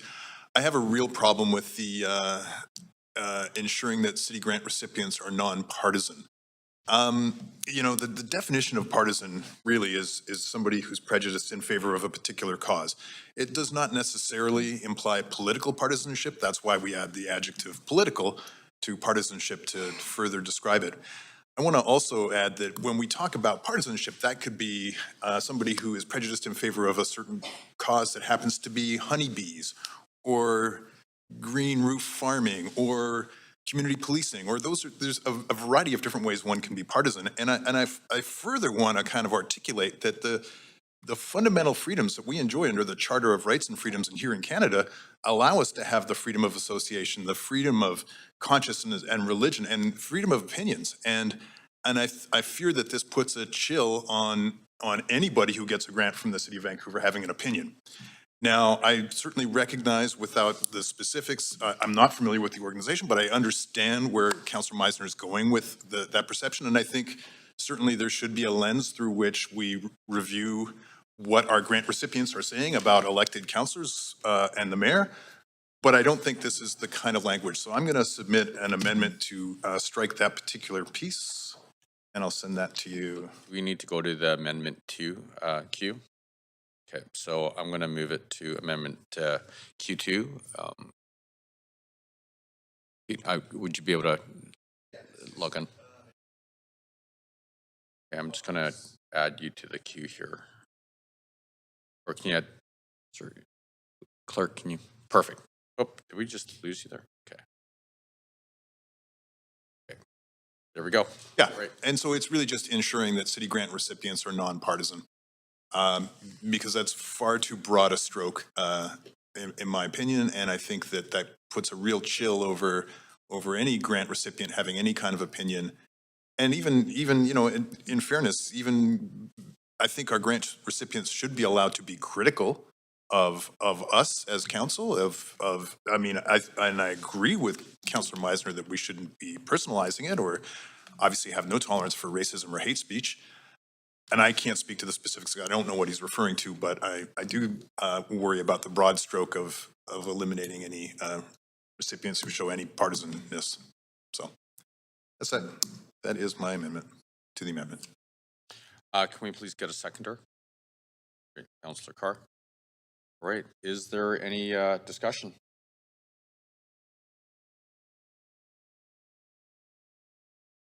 Yeah, thanks, Yeah, Councillor Fry. sorry, would you be, oh, there you go. You're on the queue. Yeah, thanks. Awesome. Thanks, Councillor Fry. Take your point about the language. I do agree it's important that we protect people's right to have opinions, as long as they're not hate speech or overly personal. And that is my issue with this particular comment. So I am supportive of your amendment to the amendment, and we'll be voting in favor. All right, great. Councillor Kirby-Young. Yeah, thanks. I will also support the amendment because I believe wholeheartedly and fundamentally in the right for people to express themselves in free speech. But I'm going to be pretty clear about something that I see that's a really troubling trend that has been happening in our city. And that is, and I speak from observation and from increasing personal experience, and that is that there is a very troubling trend of a number of groups, some of which are nonprofit service providers, many of whom deliver genuinely good services, but who are moving from advocacy to activism and are targeting increasingly elected officials in a way that is hateful, troublesome, and quite frankly is making a lot of people feel unsafe. And so I'm just going to daylight what I think part is the undercurrent of really what we're talking about here. I think Councillor Meisner expressed himself very articulately, but this is an attempt to distinguish between appropriate, robust dialogue with a lot of different points of view, which is really fundamentally important in our city in order to arrive at good solutions and to deal with a lot of the challenging and deep issues that we have,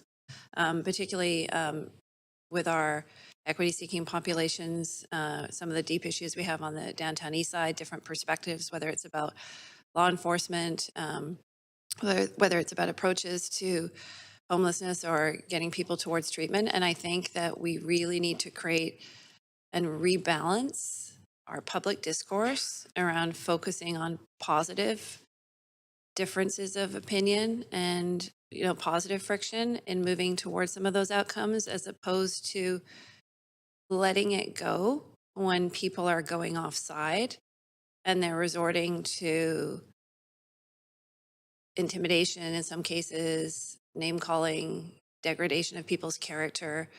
And it's showing up in a lot of different ways, whether it's, I think I'm not necessarily going to speak to what some of them are, and some of them actually you can't repeat because some of it would just be inappropriate, I think, in a public forum. So I just want to be really clear that it happens. You're dealing with individuals, and it's not okay. It's hurtful, and it makes people feel unsafe. And I think it makes some people question the validity and the worth of actually doing this job. And I've seen it happen to other people, and I've experienced it. And for that reason, I'm going to daylight that's in my mind. That's really what we're talking about here. So I will support, because I think that we need to make sure we hit the right balance here, and we don't impede expression of opinion, differences on policy opinion, disagreement. But a standard of behavior needs to come back in our city, and we need to establish some positive discourse, because we've got some big challenges ahead of us, and the only way we're going to get them solved is if we actually create an environment where people can work together. Thank you. Great, thank you very much, Councillor. Councillor Klassen. Thank you, Mayor. First of all, thanks to both Councillor Meisner and Councillor Fry and to Councillor Kirby-Young just now for her comments. I think we've launched, an important discussion around civility. This body, in my view, has to uphold the civic dialogue that we have with our communities. Just recently, I was invited for an impromptu attendance at Dudes Club's event at the V6A Community Garden early last week. And I sat with the community and I listened to speakers, and not all the speakers had good things to say about the condition there or their view of City Hall. But I sat, I nodded, I acknowledged. I was able to sort of acknowledge that we were there to hear them and to listen to them. But that was a situation of deep respect on both sides, in my view. So I think that it's an important conversation here, and that I think that by extension our granting process has to also reflect that attempt at creating a civil dialogue in our city. And when there are the occasional group that falls outside those lines, that we do need to call it out. But so I will be supporting Councillor Fry's amendment, and thank again everyone for their comments in this, I think, important subject. Thank you very much, Councillor. Councillor Carr. Yeah, I just really want to thank Councillor Fry for offering that amendment to the amendment that enables me to be able to support it. And the reason being that there were two different things mixed up in this, not mixed up, but included in this amendment that now are differentiated. And let me be clear that I think politics, partisanship, different political perspectives on what the solutions are to the problems of the day are healthy within a society. What isn't healthy is when that goes down to the caustic, personal, defamatory level.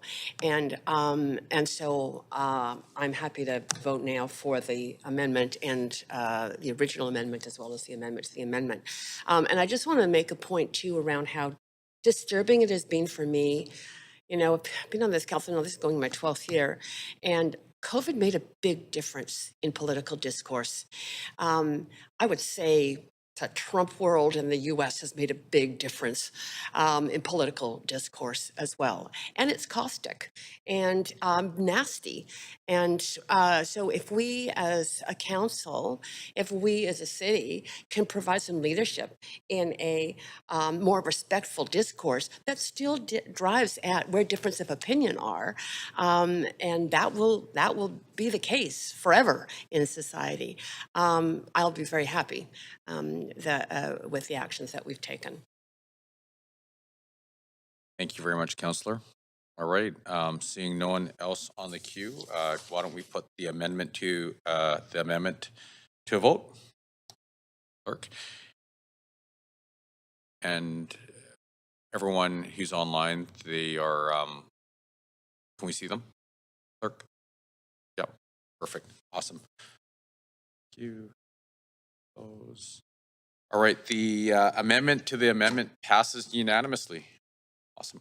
So let's go back to speak. So I'm going to go to amendment Q number 1. Councillor Fry.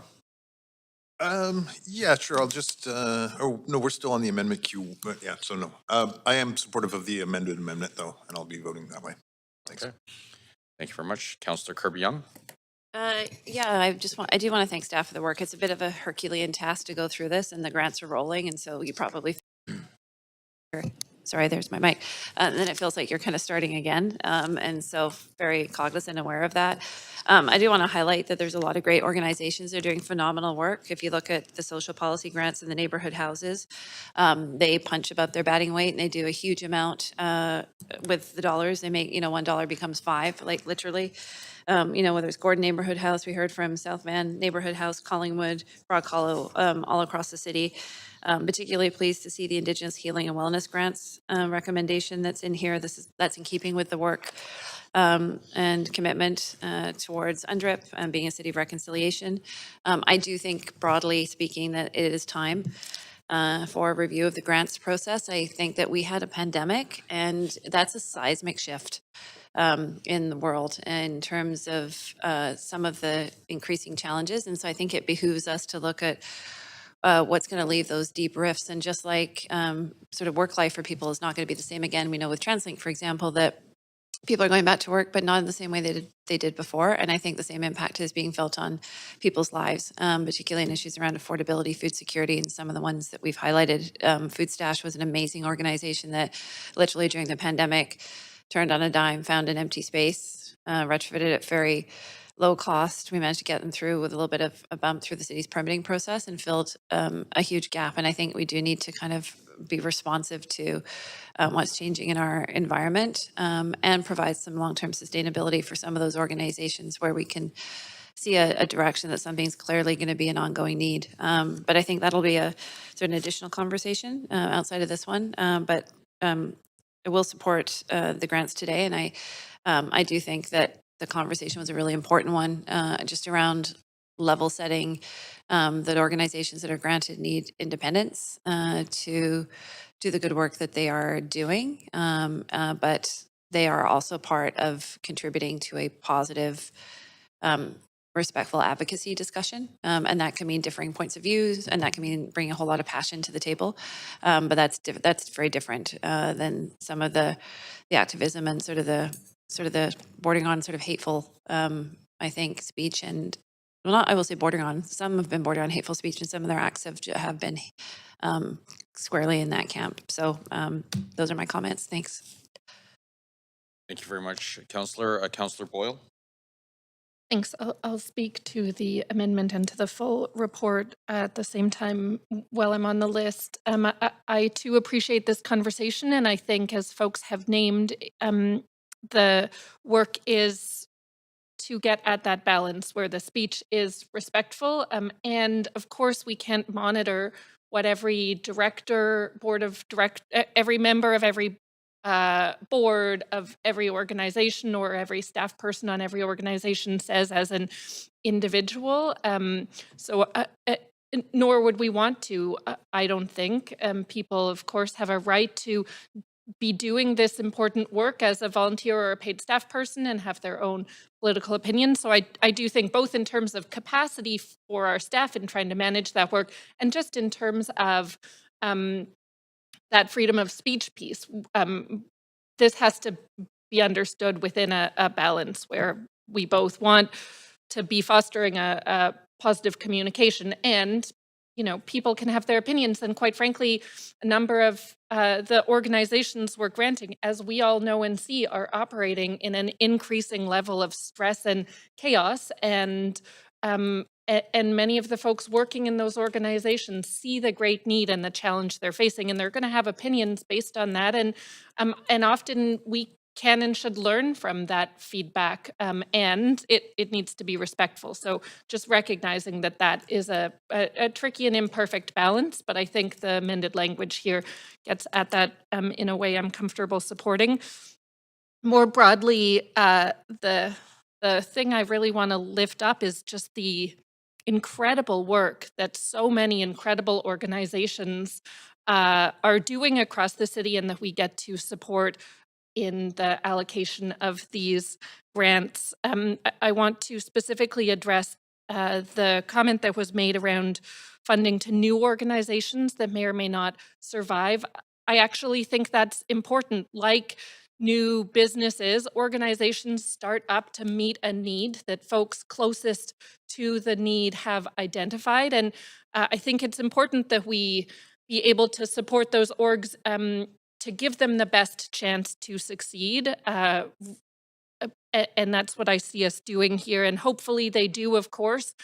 And if they don't, hopefully they were able to address some of that need in the short term. But a lot of good work starts out as a small organization kind of operating on a hope and a prayer and a small bit of funding where they can find it. And I think entirely appropriate where that work addresses an important need in the city and fits within our granting framework that we supported and see it grow into the future.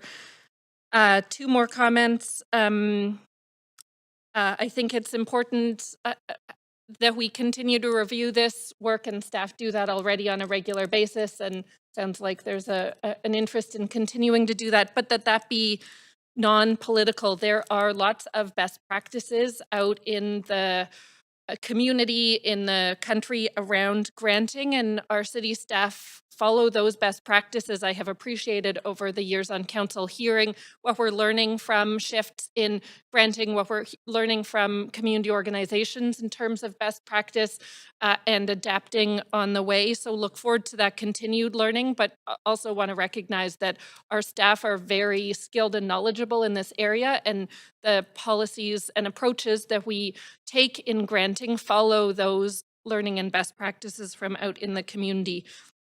And we'll just close by saying that so much of this work that community organizations are doing is work that we as the city can't do on our own, and or our best bang for our buck, stretching these dollars furthest, is in the really important and good community work that they are doing. And so I'm grateful that we're able to support it in this way. Hugely grateful for all of the sweat equity and compassion and effort that residents are doing on the ground in these organizations to meet so many huge and growing needs across the community.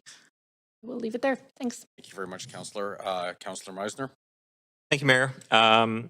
Yeah, I appreciate the thoughtful amendment to the amendment and the discussion here today.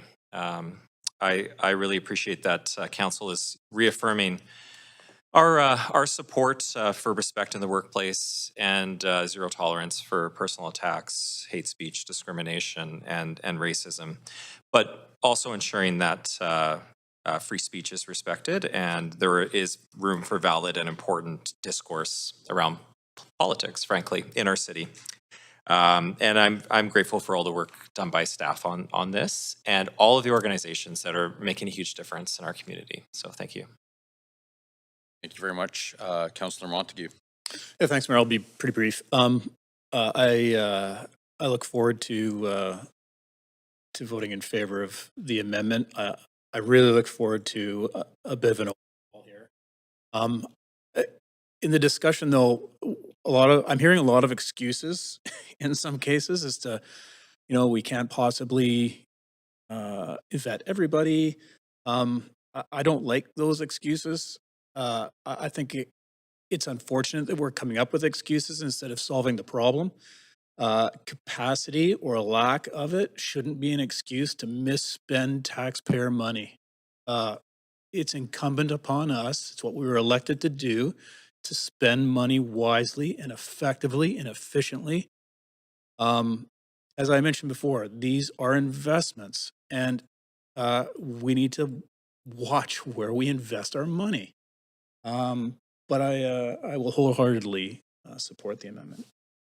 Thank you. Thank you very much, Councillor. Okay, so seeing no other questions or discussion, why don't we put the amendment to a vote?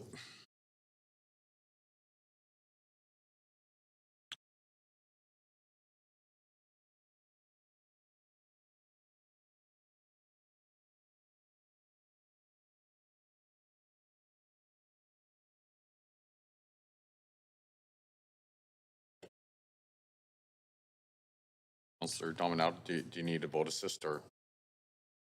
Yeah, no, that's okay.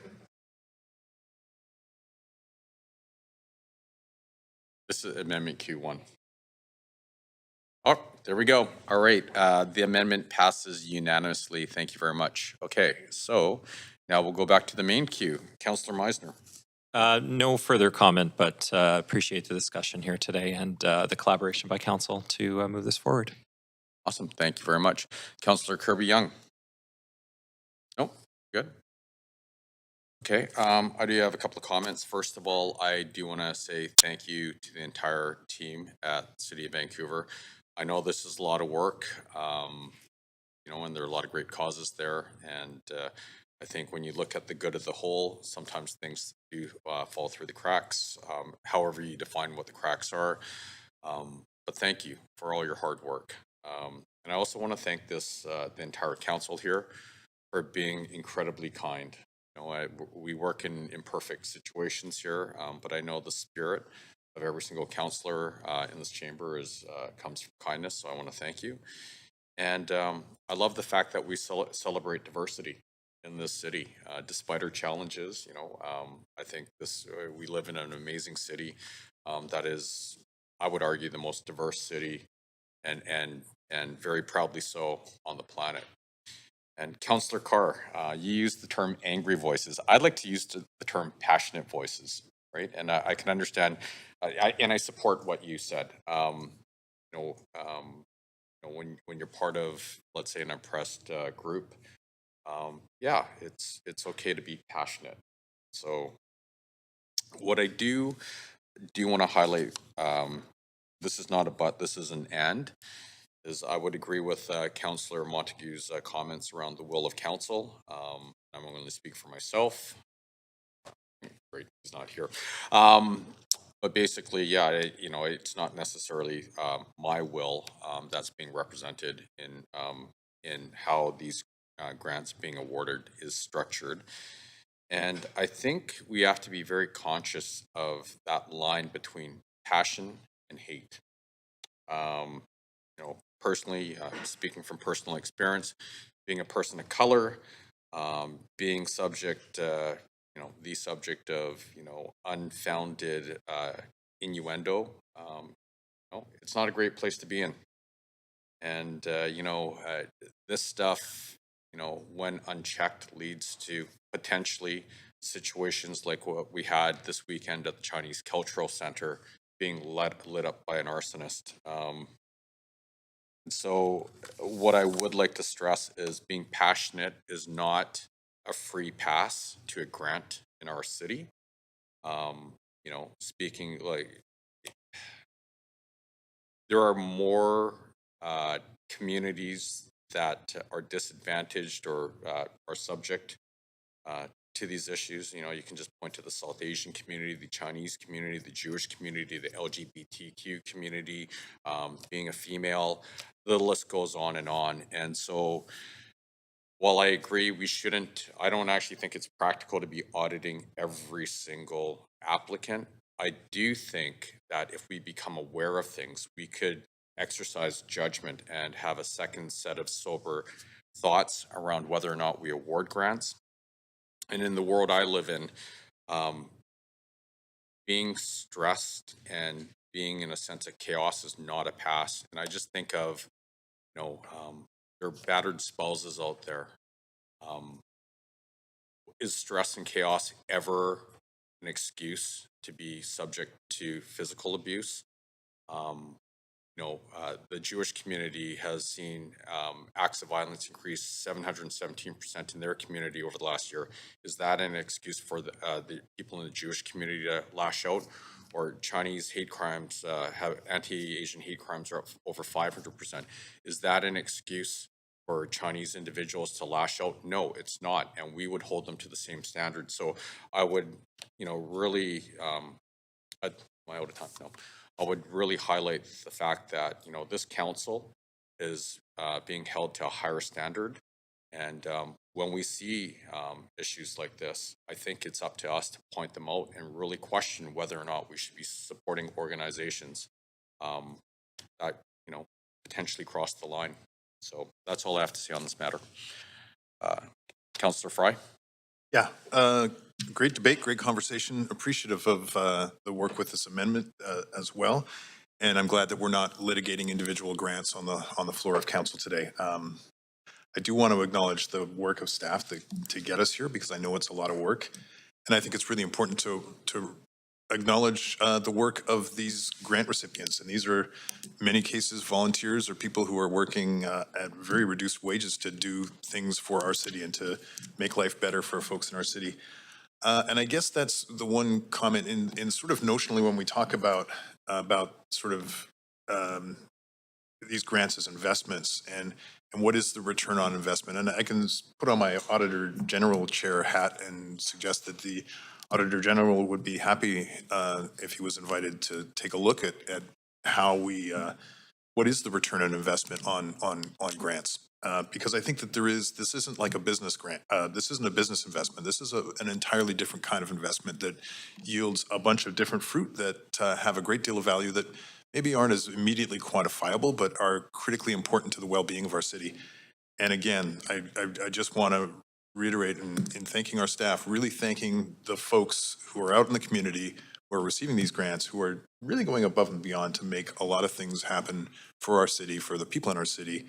And I raise my hands to them. So thank you. Thank you very much. All right. So seeing no other individuals on the queue, let's, why don't we put this to a vote. Now, reminder that council members whose video is disabled will be marked absent for the vote pursuant to section 14.13 of the procedure bylaw. So can we please put this to a vote?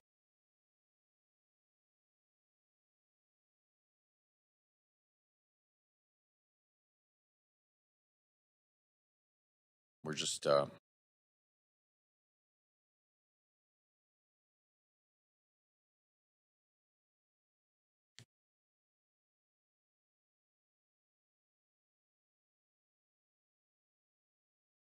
just waiting for Councillor Montague. So. Oh, he is? Oh. All right. So, well, we already have enough votes for it. The motion passes unanimously with Councillor Montague absent. So, thank you. Great. All right. Does anybody need a break for a couple of minutes, or should we just keep driving on? Let's keep going. All right.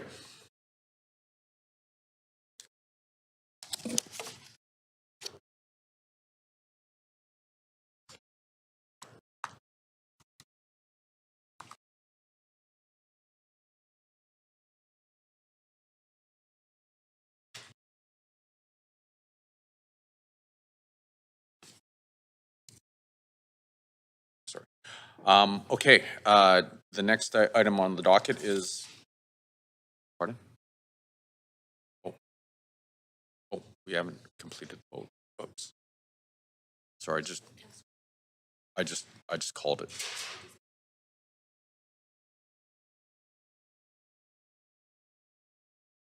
Do we have to, are we good or we have to? We're good? Okay, great. Okay, the next item on the docket is Housing and Homelessness 2023 Services Grant, Renter Services Grant, and SRO Tenant Support Grant. Does any member wish to declare a conflict of interest on this item?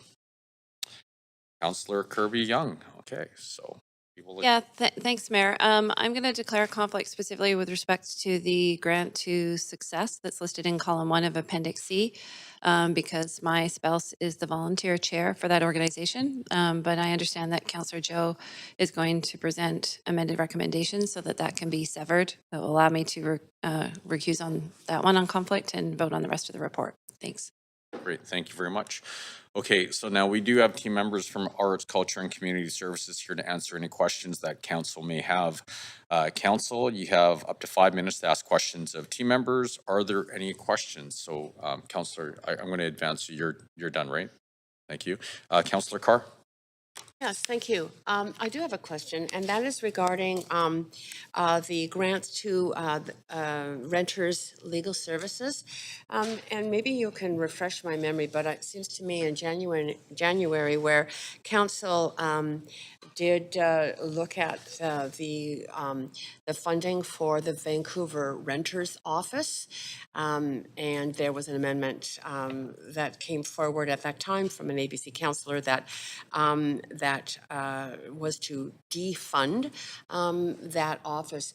It included a piece, if my memory serves me correctly, a piece to increase the funding to other renter services. I don't see that here. I'm seeing the legal services for access pro bono staying the same. I'm seeing the track grant, tenant resources and advisory center grant staying the same. So there's been no increase. And I'm wondering if that was intentional or just, it just didn't happen. Or if it, yeah.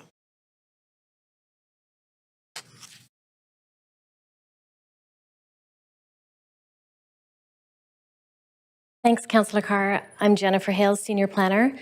So if I'm understanding your question correctly, and please clarify if I'm not, in January, Council approved an additional $250,000 to add to the $500,000 that we were able to give out in renter services grants. So that allowed us to be able to recommend $750,000 in renter services grants this year. The grant for the SRO Collaborative's Tenant Hub is an additional grant. So what that allowed us to do in our adjudication process was recommend allocating the full $750,000 to those 20 applicants rather than $500,000. Okay, so I guess I'd interpreted the original motion or amendment by an ABC councillor as for specifically the legal services, but the interpretation is that it was just for renter services. Is that okay? Oh, sorry. Maybe I could. Been an increase. Yeah, maybe I could just speak briefly. Sandra Singh, General Manager, Arts, Culture, and Community Services. Thank you for the question. Yeah, we are close to having an update to council on the transition of the renter office services, right, and the assessment of which services that were undertaken and work undertaken by the renter office can transition internally, which is feasible to transition externally, and which will need to be wrapped up because there's no one to do that. So we will be reporting back on that shortly, and there are some considerations of potential funding or service contracts or funding to other organizations for one stream of that work, but you will receive that report back through memo in the near future. That answers my question. Okay. So we are going to see how there might be some additional support to make sure that to try and make sure additional services are there. But this, meanwhile, has got additional funding broadly. Yes, because council, as Jennifer noted, council did increase the renter services envelope. Great. Thank you very much. Appreciate that detail. Thank you, Councillor. Councillor Joe? Thanks, Mayor. Yeah, so I'd like to move the recommendations with recommendation A modified to address the conflict of interest issue that Councillor Carbian raised. And there's no change to the amount of the grants.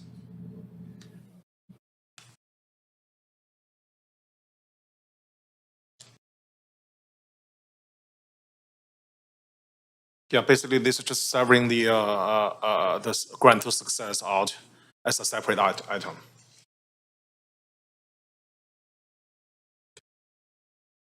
All right. So council, I'll suggest that we deal with A1 recommendation first, then vote on it to deal with the conflict declared. Once we complete the vote, Councillor Kirby-Young can rejoin the meeting and participate in the rest of the discussion. So is there any discussion on A1? Okay, so why don't we put it to a vote? And a reminder that any council member whose video is disabled will be marked absent for the vote pursuant to section 14.13 of the procedure bylaw.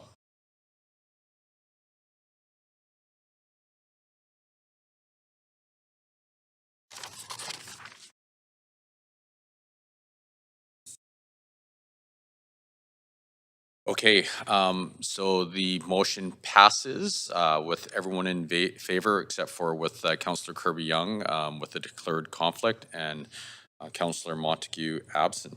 Okay, so council will wait for Councillor Kirby-Young to rejoin the meeting and participate in the rest of the discussion.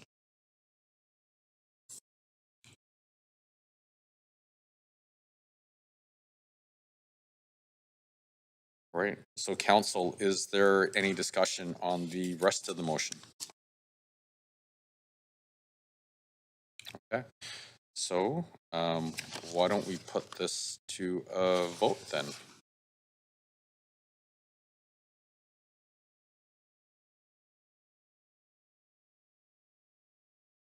Okay, and just a reminder, we're voting on everything except for A1.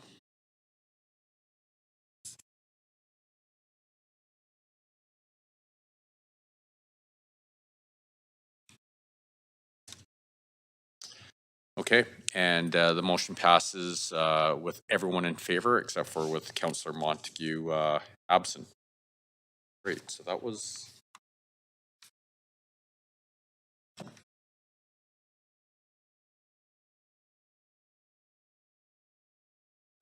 Bear with me for a second.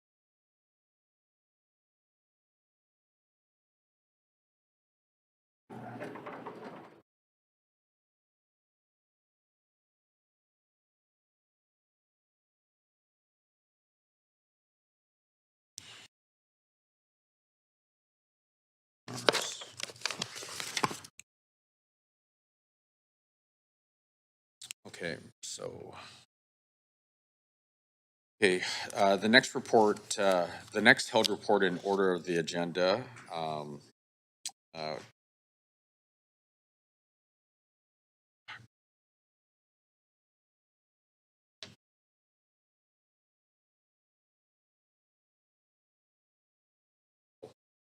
we voted on it.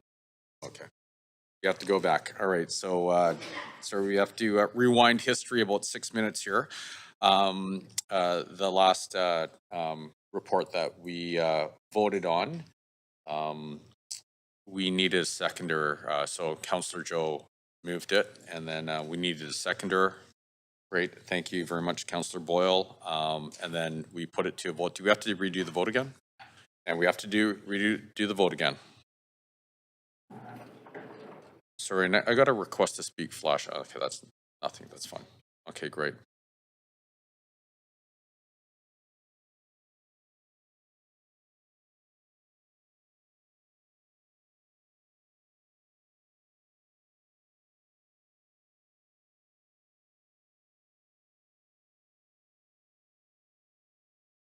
Yeah, so councillors, we need you to vote again. And this is on A1. Sorry, we didn't have a seconder for the motion, so.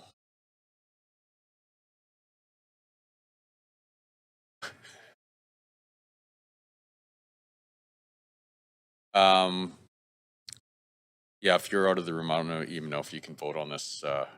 Because we're voting on A1, but were you here for the conversation? Yeah, so maybe you have to abstain now. Is that right?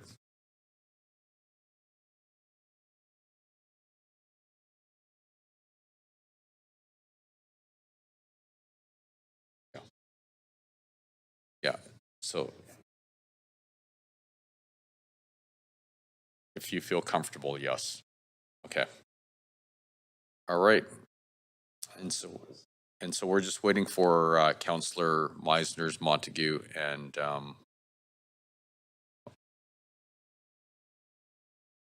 right. And so A1 passes with everyone in favor and Councillor Kirby Young under declaring a conflict. All right. So we're now back to number 5. Not yet. So do we have to vote on the? Hold on. Okay, that's okay.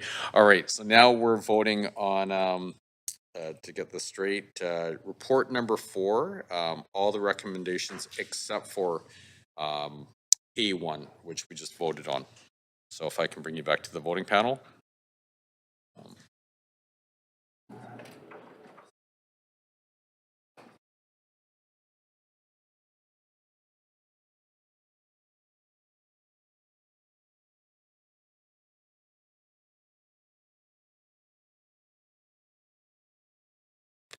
We're just waiting for Councillor Meisner.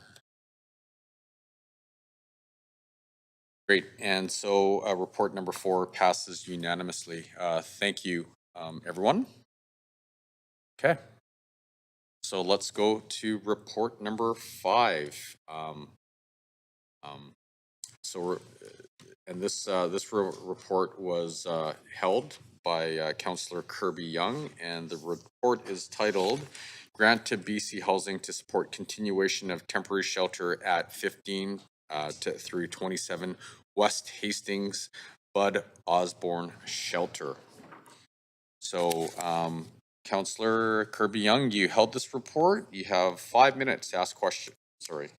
Yeah, you have 5 minutes to ask questions of team members. Okay, Mayor, to move us along, I'm not seeing any other questions, so I'd like to move the report and then subsequently move an amendment. Sorry, I couldn't hear you. I said I'm not seeing any other questions, so I'd like to move the report and then secondly move an amendment. Okay. Right, so then we go to amendment queue. Oh, sorry. Can we get a seconder, please? Councillor Joe, great. And then Councillor Kirby Young, you're in the amendment queue. Yeah, thanks. So the amendment on screen stems from an inquiry that I sent into staff ahead of this meeting. And it was about whether or not we had the opportunity to support this temporary shelter that has been set up in partnership with BC Housing from the EHT or the empty homes tax as opposed to the ACCS Arts and Culture operating budget. And the answer I received back from staff, and which I know was shared with all of council, was yes. And so the purpose of the amendment is to change the funding source, as you can see there, to EHT. And the rationale behind this is that it is compliant with the EHT policy, which is intended to address issues relating to housing and homelessness, and specifically that, generally speaking, that are time-bound. But I know that we also hear continually from our ACCS staff about how challenged they have been, and particularly with the volume of projects that were sent to them from the last council. And so whether that provides a bit of relief within the operating budget for the increasing pressures that we're seeing on the homelessness services in the city, or enables them to do some of the other critical work, such as with cultural communities, where we've got some sort of resource staffing challenges. I think this provides a little bit of room. So pretty straightforward amendment, and that's the rationale. Thank you. Can we get a seconder, please? Great, Councillor Meisner. Is there any discussion? Seeing none, why don't we put it to the amendment to a vote?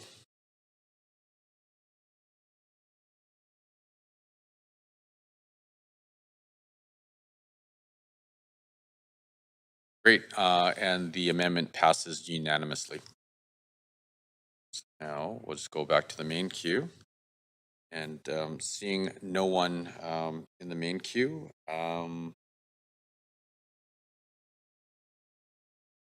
would someone like to move the motion? We've already moved it.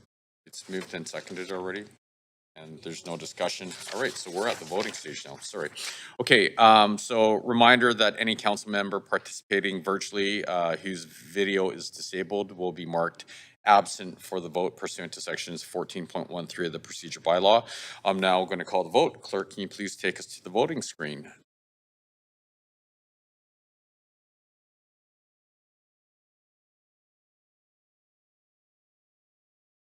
All right, and the report number 5 passes unanimously. Great. All right, the next held report is report number 9, titled Regulating the Sale of Bear Spray. And this report was held by Councillor Fry. Does any member wish to declare a conflict on this item? No? Okay, Councillor Fry, you held this report. You have 5 minutes to ask questions of team members. Thanks, Mayor. And thank you for this work and this report. Very appreciative. Seems like it's long overdue. I'm curious what's not articulated here, though, on resources for folks. Appreciate we're going to regulate the sale of bear spray, but what do we do with people if we catch them with bear spray? There's no reason to have bear spray in the city of Vancouver. There's no bears in the city of Vancouver.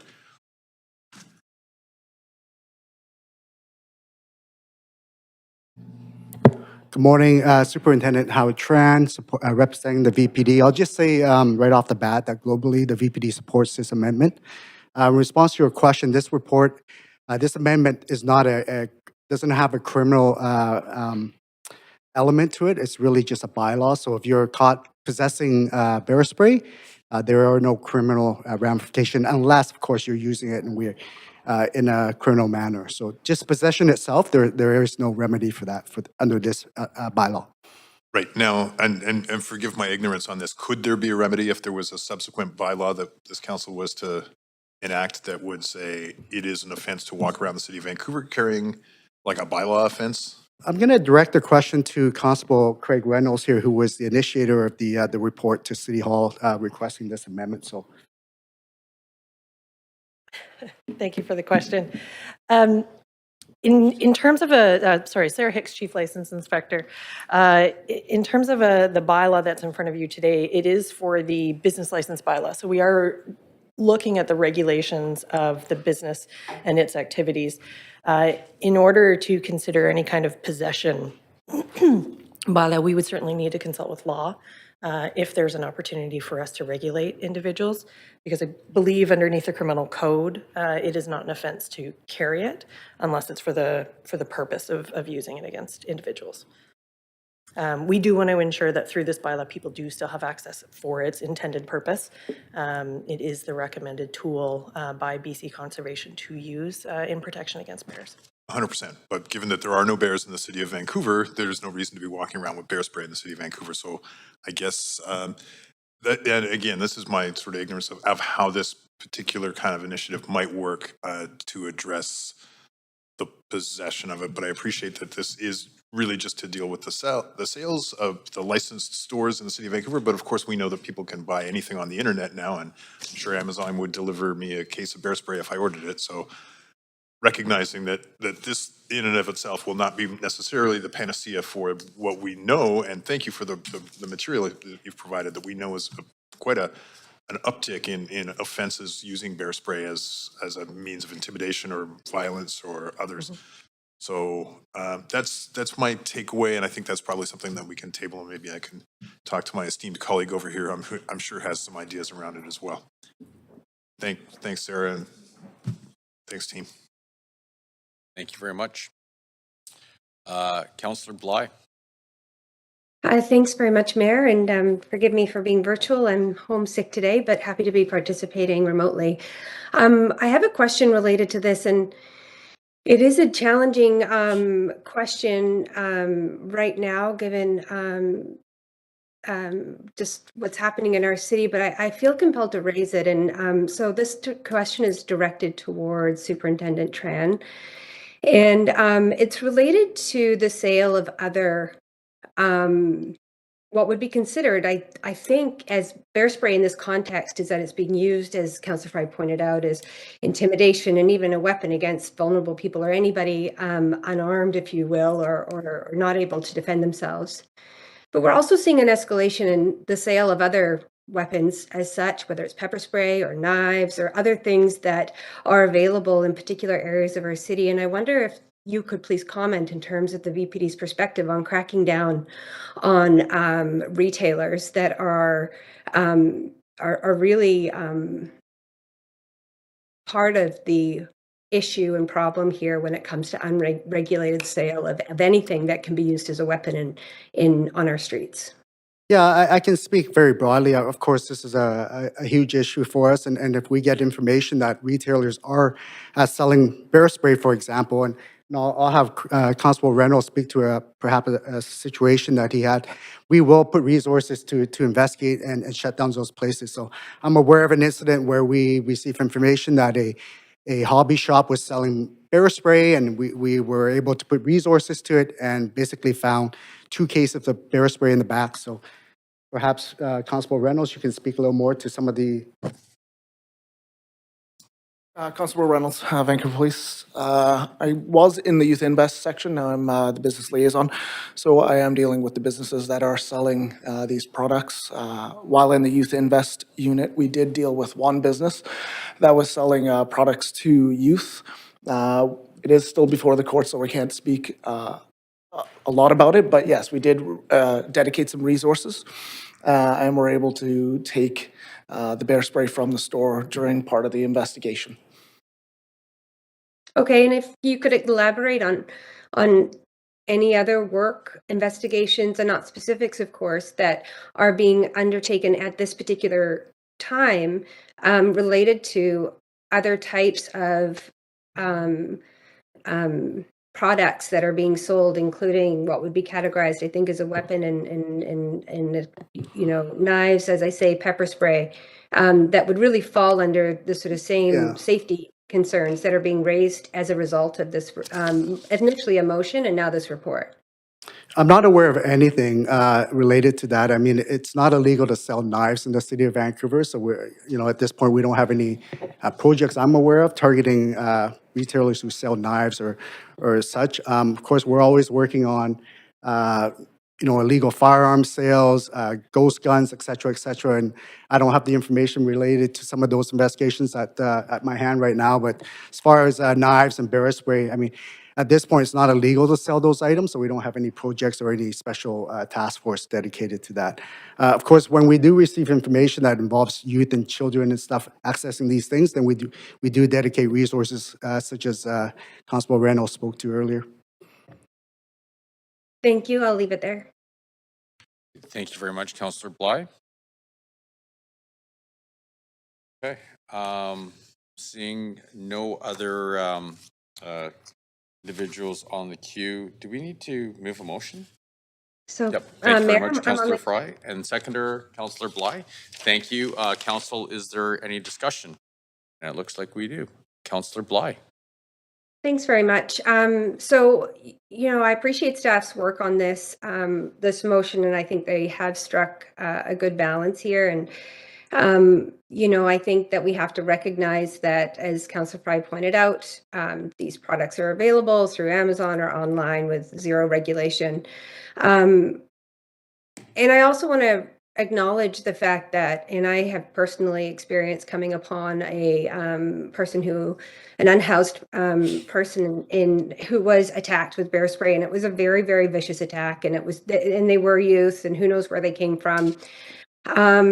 And it required emergency response vehicles, and it was a tremendous ordeal. And so we have had through COVID and other street disorder related issues, an uptick, a spike really in these attacks.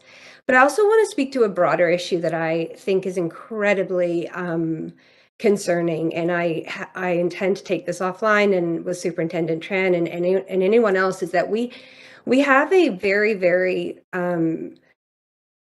big safety issue in our city. We know this, but what I can tell you is that I know of firsthand people who carry bear spray because they are afraid on our streets, and they're afraid because of the prevalence of increased violence with other weapons, more deadly weapons, I would say.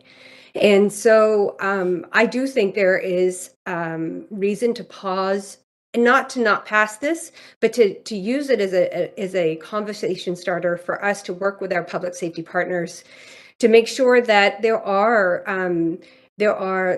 is a police presence, there is a recognition that the increased violence and danger in our streets is having youth and others carry these types of products in self-defense.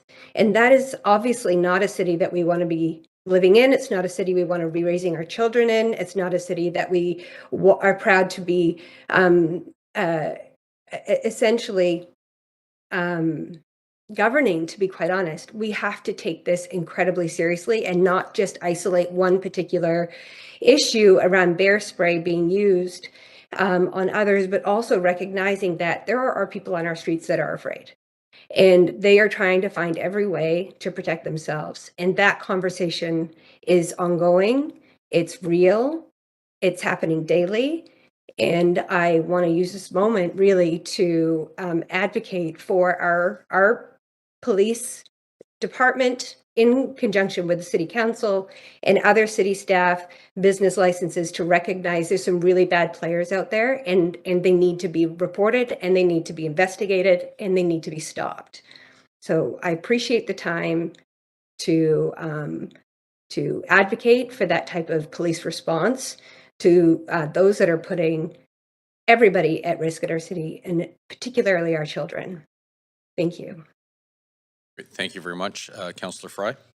Yeah, thanks, Mayor. And like Councillor Bly, I've seen too much aftermath of the use of bear spray, and in my neighborhood, it's quite prevalent, and it's very upsetting. And I know that it's used for a variety of reasons, including for criminal activities, but recognize also that carrying bear spray is a legitimate self-defense tool that many people employ. My wife used to carry bear spray at one point, or pepper spray. I don't know if it was bear spray, but she carried some kind of because she didn't feel safe. So I recognize that there is some more nuance to it, and I'm hopeful that this bylaw will limit the prevalence of bear spray on our streets. And let's see how it works. If not, I would be interested in seeing some kind of approach under the Offence Act to maybe enact a bylaw that could actually prohibit people from walking around the streets carrying bear spray in the city of Vancouver, if this does not meet that objective. And I also do want to acknowledge that if we may find ourselves in a position where, if, in the absence of bear spray, people are using more dangerous weapons like knives because they don't have that tool at their disposal. So this is a really complicated space, but I very much appreciate that VPD, working with our bylaw officers, and DBL are coming up with these solutions proactively to address what we obviously recognize as a growing problem in our city, and a more systemic problem with just how people are struggling with these kind of violent tools and sort of mental health issues that we're seeing coming out of the pandemic and other reasons. So in the meantime, very supportive of this. Thank you for the work. Thank you very much. All right, seeing no one else in the queue, why don't we put this to a vote? And I see Councillor Bly is visible, so I won't read the big narrative around online. And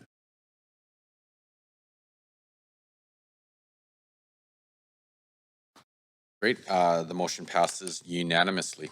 Great. I know we have about 11 minutes here. What I'm going to try to do is go through this as quickly as possible, see if we can make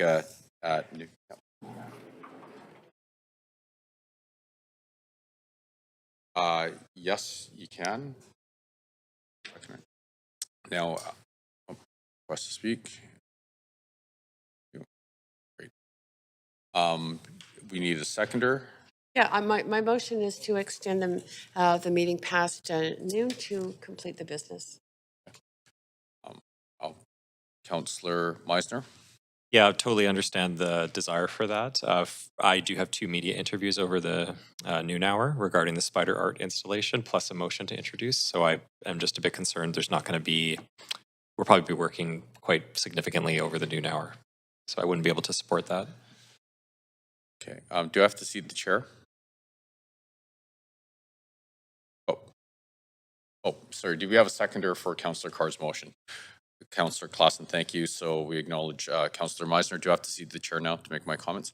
Yes, I have to get out of here at about 12:10 latest because I have civic business I have to deal with as well.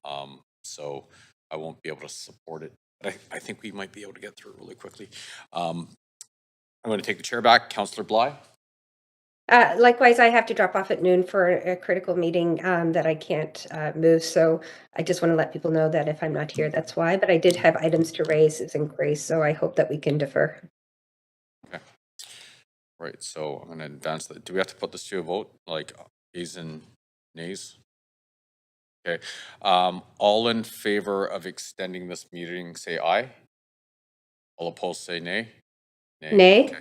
All right, but you know what? I'm going to read real fast. Hopefully we can get through this. Okay, so bylaws. We have 22 bylaws on the agenda for enactment. Please note that bylaws 1 and 3 must be voted on and enacted before we can vote on bylaws 2 through 4. I recommend we vote on bylaws 1, 3, and 5 through 22 first, then go back to vote on bylaws 2 and 4. We will come back to this in a minute. Council members who are not present for the meetings related to public hearing and enactment bylaws must confirm that they have reviewed the proceedings of the meetings if they wish to vote on the enactment. Bylaws 7 through 10 are from public hearing of March 7th, 2023. Councillors Bly, Dominato, and myself were absent for this item at public hearing. Councillor Bly, have you reviewed the proceedings and will you be voting on the enactments? I have and I will. Councillor Dominato? I have not, so I will not be voting. Bylaw 11 is from the public hearing of February 14th and 21st, 2023. I was absent for this meeting, so I have not reviewed and I will not be voting. Bylaw number 12 is from the public hearing of March the 9th, 2023. Councillors Bly, Dominato, Kirby-Young, and myself were absent for this item at the public hearing. Councillor Bly, have you reviewed the proceedings and will you be voting on the enactments? I have and I will. Councillor Dominato? Councillor Kirby-Young? I have not, and I will not. Bylaw 13 is from the public hearing of March the 7th, 2023. Councillors Bly, Dominato, and myself were absent for this item at the public hearing. Councillor Bly, have you reviewed the proceedings and will you be voting on the enactments? I have and I will. Councillor Dominato? I have not, and I will not be. Bylaw 15 is from the public hearing of April the 12th, 2022. Councillors Clausen, Meisner, Montague, Joe, and myself were not on council at the time of the public hearing. However, the council meeting on March the 7th, Councillors Clausen, Meisner, Montague, and Joe advised that they had reviewed the proceedings and were eligible to vote. I have not reviewed, and I will not be voting. Bylaw 17 is from the public hearing of July the 7th, 2022. Councillor Boyle was absent for this item at the public hearing. Yes, having an awesome. Where am I here? Councillors Clausen, Meisner, Montague, Joe, and myself were not on council at the time of the public hearing. However, at the council meeting on March the 7th, Councillors Clausen, Meisner, Montague, and Joe advised that they had reviewed the proceedings and were eligible to vote. Councillor Boyle, you already answered. I have not, and I will not be voting. Bylaw 22 is from the public hearing of July the 28th, 2022. Councillor Fry was absent for this item at the public hearing. Councillors Clausen, Meisner, Montague, Joe, and myself were not on council at the time of the public hearing and will need to review the proceedings to be eligible to vote. Councillor Fry, have you reviewed the proceedings and will you be voting on the enactment? Great. Councillor Clausen, Councillor Meisner, Councillor Montague, Councillor Joe, myself not, and I won't. Would someone like to move the motion to adopt bylaws 1, 3, and 5 through 22? Councillor Clausen, thank you very much. Seconded by Councillor Montague. Council, is there any discussion? All right, seeing none. All those in favor say yay. Yay. All those opposed say nay. Great, the motion carries unanimously. Would someone like to move the motion to adopt bylaws 2 and 4? Councillor Joe, thank you. Seconded by Councillor Clausen. Council, is there any discussion? Nope. Okay. All those in favor say yay. All those opposed say nay. The motion carries unanimously. The list of approved bylaws can be found on the city's website. Okay, so now we have two council member motions on the agenda today. Motion B1 is requests for leaves of absence as follow. Councillor Klassen for personal reasons on April the 27th, 2023 from 6 p.m. onwards. Good. Councillor Boyle for personal reasons from June the 6th, 2023 from 6 p.m. onwards. Councillor Dominato for civic business on March the 28th from 6 p.m. onwards. March 30th, 2023 from 6 p.m. onwards. April 12th, 2023 from 6 p.m. onwards. April 28th, 2023 from 9:30 a.m. to 1 p.m. and April the 26th, 2023 from 5 p.m. onwards. Is there a mover? Councillor Boyle, seconded. Councillor Carr, sorry. All those in favor say yay. Yay. All those opposed say nay. The motion carries unanimously. Motion B2. Sorry, am I going too fast? Oh, and I totally apologize for. Oh, we missed. It wasn't.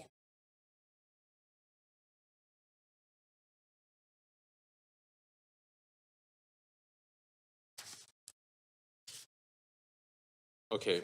So what do I ask?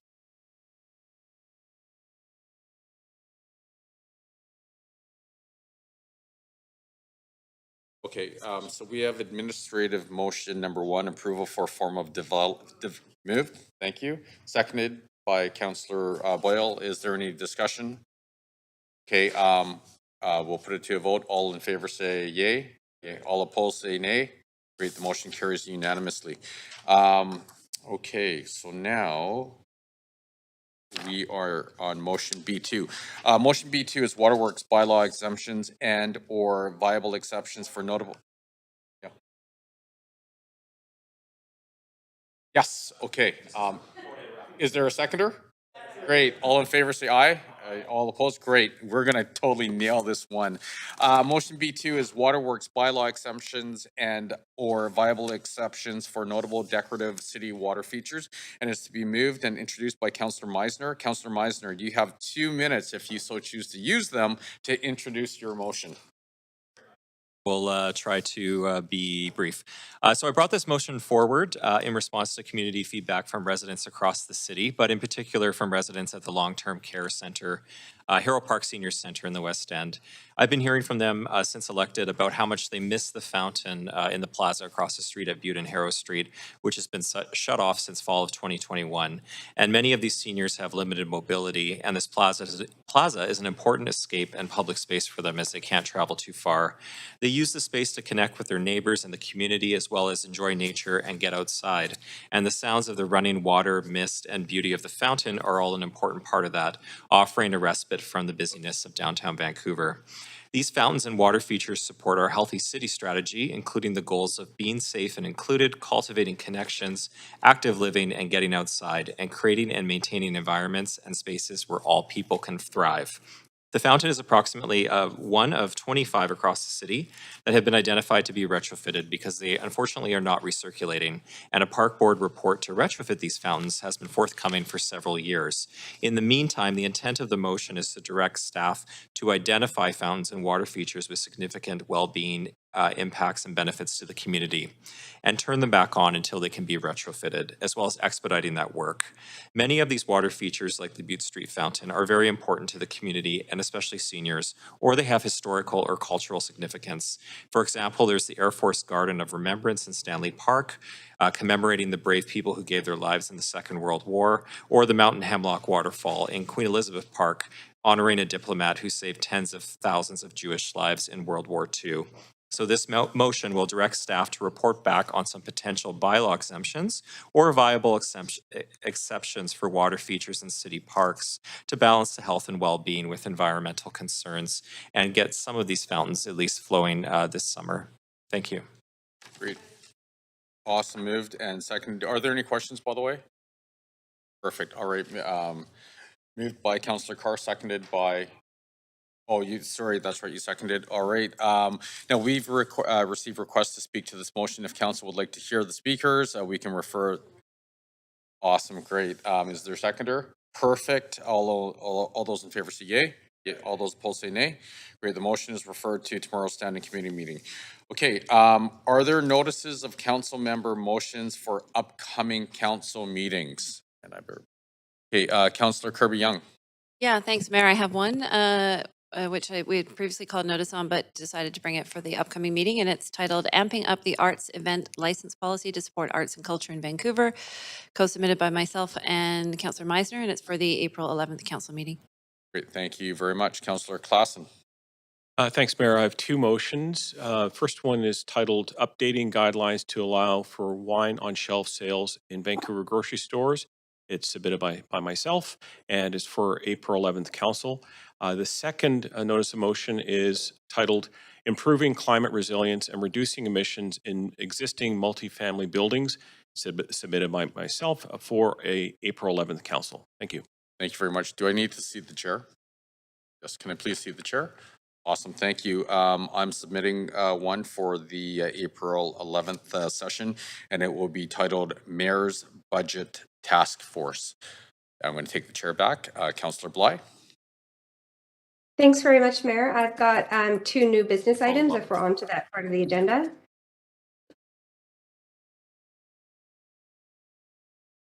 Sorry, what? Entry. Sorry, Councillor Bly, can you please repeat that? Sure, I have two businesses, or sorry, two items of new business that I have just sent into staff. The first is a leave of absence for personal reasons, March 29th from 6 p.m. onwards. And then a motion to seek my continued role as a table officer with the Federation of Canadian Municipalities for the upcoming year. Okay, thank you. So, clerk, is that okay that she does that now? I think she has to leave. Yeah, we're still under council member motions. Okay, can we check to see if that's who was on the queue to move new motions? I think we're moving on, but. Okay, can I put you on pause for 1 sec because it sounds like it's new business. Okay, Councillor Kirby-Young, member motions? No, it's new business. It's new bit. Oh, all right. So we're under new business. Sorry. I apologize. So are we all done with new business? Everyone's good? Pardon? Or, sorry, are we all done with council member motions? Awesome, great. Sorry, Councillor Bly, can we get you back online? You had a couple of items. Oh, sorry, can you just give me 1 sec here? Okay, so we have one item of new business on the agenda today, which are requests for leaves of absence as follows. Councillor Dominato for civic business on March the 29th, 2023 from 4 p.m. onwards, April 19th, 2023 from 3 p.m. to 5:30 p.m., April 26th, 2023 from 1 p.m. to 5 p.m., and May 17th, 2023 from 3 p.m. to 5 p.m. Councillor Dominato for personal reasons on April the 20th, 2023 from 4 p.m. to onwards. And then would someone like to move a motion? Sorry, clerk. I have a bunch of things, so I do that after, right? So that's under any other new. Okay, great. So would someone like to move a motion? Great, Dominato, Councillor Dominato, seconded by Councillor Joe. All in favor say yay. Great. All those opposed say nay. Great. The motion carries unanimously. Council, are there any other items of new business? Councillor Bly, you're up now. Thank you very much. I'll actually just move my first motion, which is a leave of absence for March 29th from 6 p.m. onwards. And then I realized part of the language. So that's my first motion. Seconder. Great. Councillor Klassen. All in favor say aye. All those opposed say nay. Great. Carries unanimously. And I will come back on the queue. There's an error in my previous draft, so I'll come back on the queue. Thank you. Okay, great. Thank you. Councillor Kirby-Young. Sorry, I'm not sure if it's new business or inquiry, so maybe I'll hold it for inquiries. Thanks. Okay. Councillor Dominato. Thanks, Mayor. I had two items to move as new business. One is an LOA for personal leave from March 29th, 4 p.m. onwards. I think it was read as civic business. It's actually personal business for tomorrow evening. Secondly, so I don't know if that needs to be moved Do we have to we have to reconsider that last? Moved second, all in favor say aye. Aye. All those opposed say nay. And thank you. And the second motion is to seek a director position with FCM for the upcoming year. And so I've circulated the whereas and the resolution for that Okay. for So council's consideration. do we need to second? Pardon? Okay. We'll put that on screen.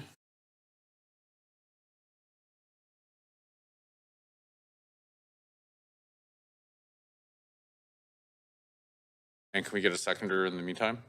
Great, Councillor Clausen.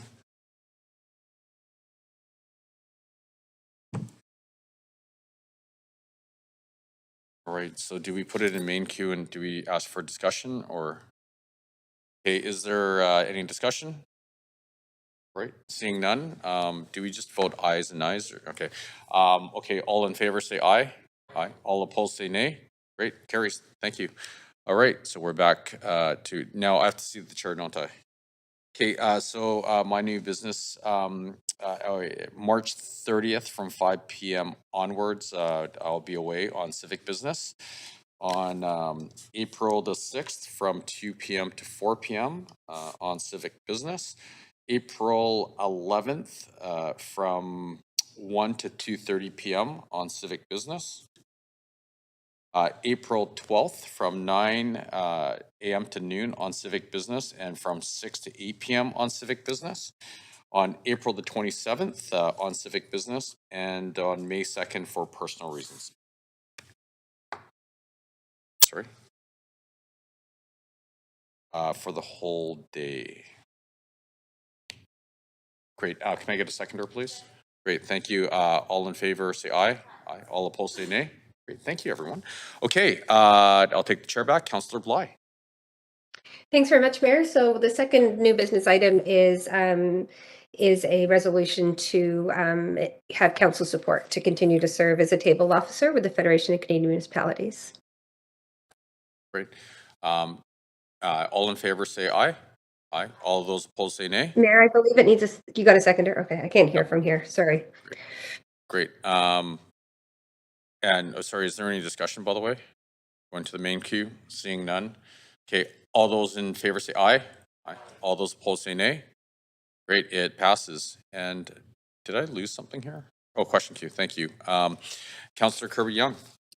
Yeah, thanks. I wanted to raise just perhaps it's an inquiry and perhaps it's a new business item, but it's more of an acknowledgement that late on Sunday afternoon, we had a tragic situation in the city of Vancouver, downtown, at the Starbucks Reserve at Granville and Pender, that resulted in the loss of life of an individual, 37-year-old Paul Stanley Schmidt, who was a husband, a father of a 3-year-old.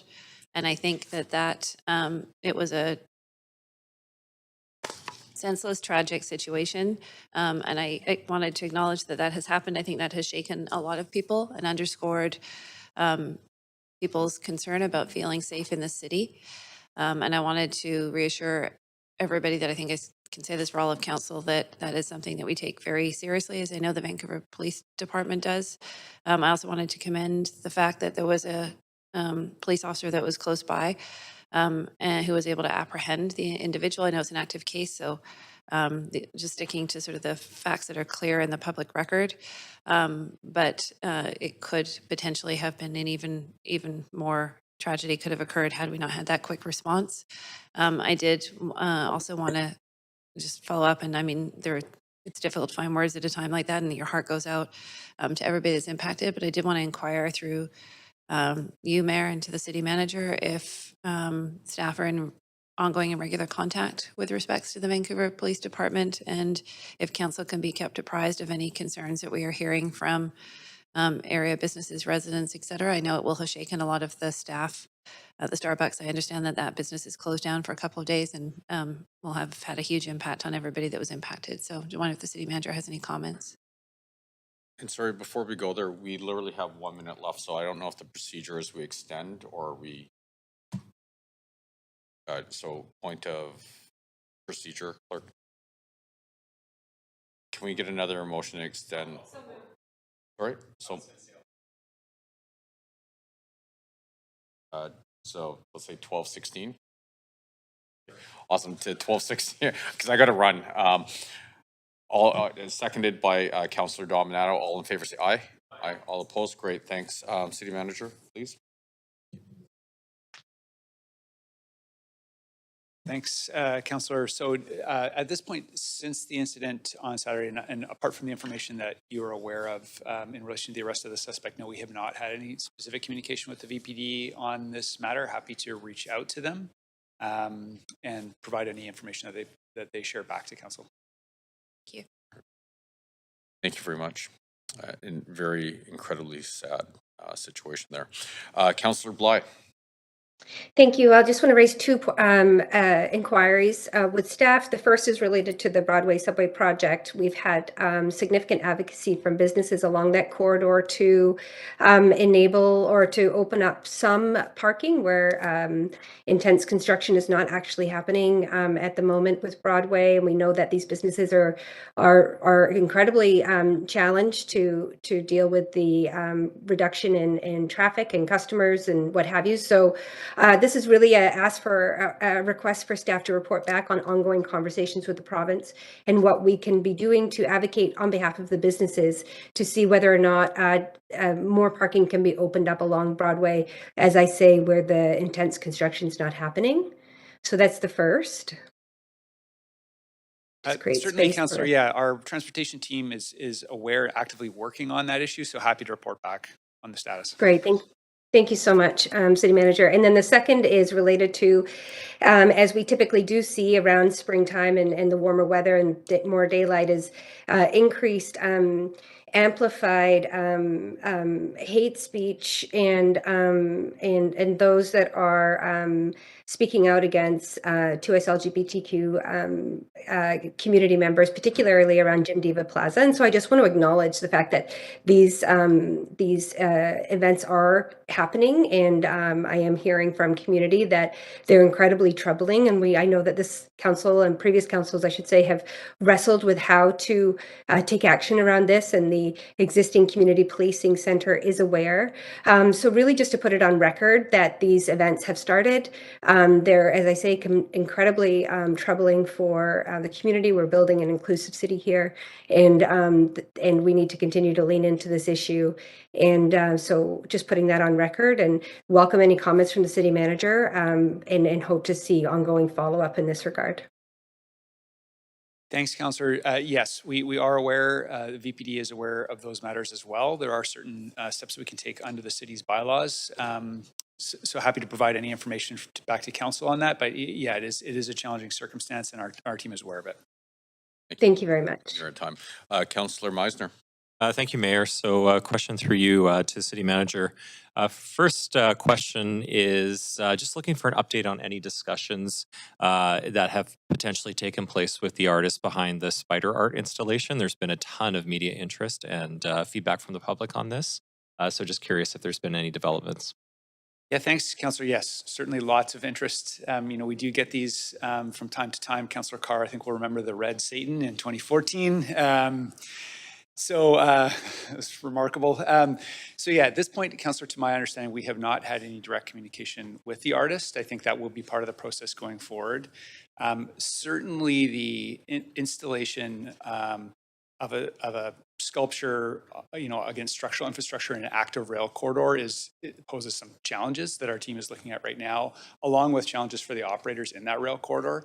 But yeah, what transpires from here, that discussion will happen, as I understand, and we'll report back to council on kind of the implications of that. Thank you very much. Second question is in response to a CTV News report last night. And this is around, it's a particularly sensitive issue. This is the memorial to residential school victims on the steps of the art gallery. So I understand that city staff are working hard with the organizers of the memorial to decommission it, given it doesn't have the support of the 3 host nations in Vancouver. But the report last night indicated that a new structure had been set up. So just looking for an update on our efforts to return the plaza to the whole community. Yeah, thanks, Councillor. As you note, again, another challenging situation. So yes, our team has been in touch, in contact with the individuals who are at the site, the volunteers. They have been advised that the city's intent is to decommission that piece of art. The objective is to do that in a way that respects certainly the guidance that we've received from the three nations, as well as appropriate protocols, and to do that in a respectful way, and that's the intent. Aware that there is now, it sounds like an increasing presence at that site, but the plan is to communicate with those individuals in the coming days around the timeline for decommissioning of that memorial. Okay, so just to clarify, a clarifying question. I know there's conversations that have been ongoing since November. Yes. Do we have a timeline for this, a specific timeline as to when it will be decommissioned? At this stage, Councillor, we don't have a particular date that we would commence that. Again, the aim is to do this in a way that is constructive. I think that's still the objective we're working towards, with the clear understanding that it will be decommissioned. So I think there are additional conversations planned with those individuals over the coming days. We're at time. That's great. Thank you. And we We'll keep you literally have posted. 30 seconds. Thank you very much. Councillor Dominato. Thanks, Mayor. I have two inquiries through you to the city manager. One is just with respect to, we have an upcoming housing report. And I'm curious if we could get, as part of a report back, the uptake on the duplex zoning that was put in place last term, that was citywide in the R zones, to better understand what that's looking like in terms of how many duplexes we're seeing, but also what that looks like in terms of affordability. And if we could get, maybe perhaps that could be simply included as part of the housing report back. Certainly. And my second question is, for a number of housing projects, we enter into housing agreements with nonprofits who deliver and manage the housing on our behalf. I'm curious if we have looked at those organizations being accredited, and is that a part of our criteria when we are evaluating the selection of housing providers? I'd welcome a report back. If Sure, happy to get back to you. The process for partnering with providers is something that we're actively looking at, so happy to provide an update on that. Thank you. Thank you, Mayor. Thank you very much. Okay, before we adjourn, we will convene in camera at 1:21. There you go. May we have a motion to adjourn? So moved. Great, seconded. Awesome, thank you. All those in favor say yay. All those opposed say nay. Great, the meeting's adjourned. We made time. Thank you.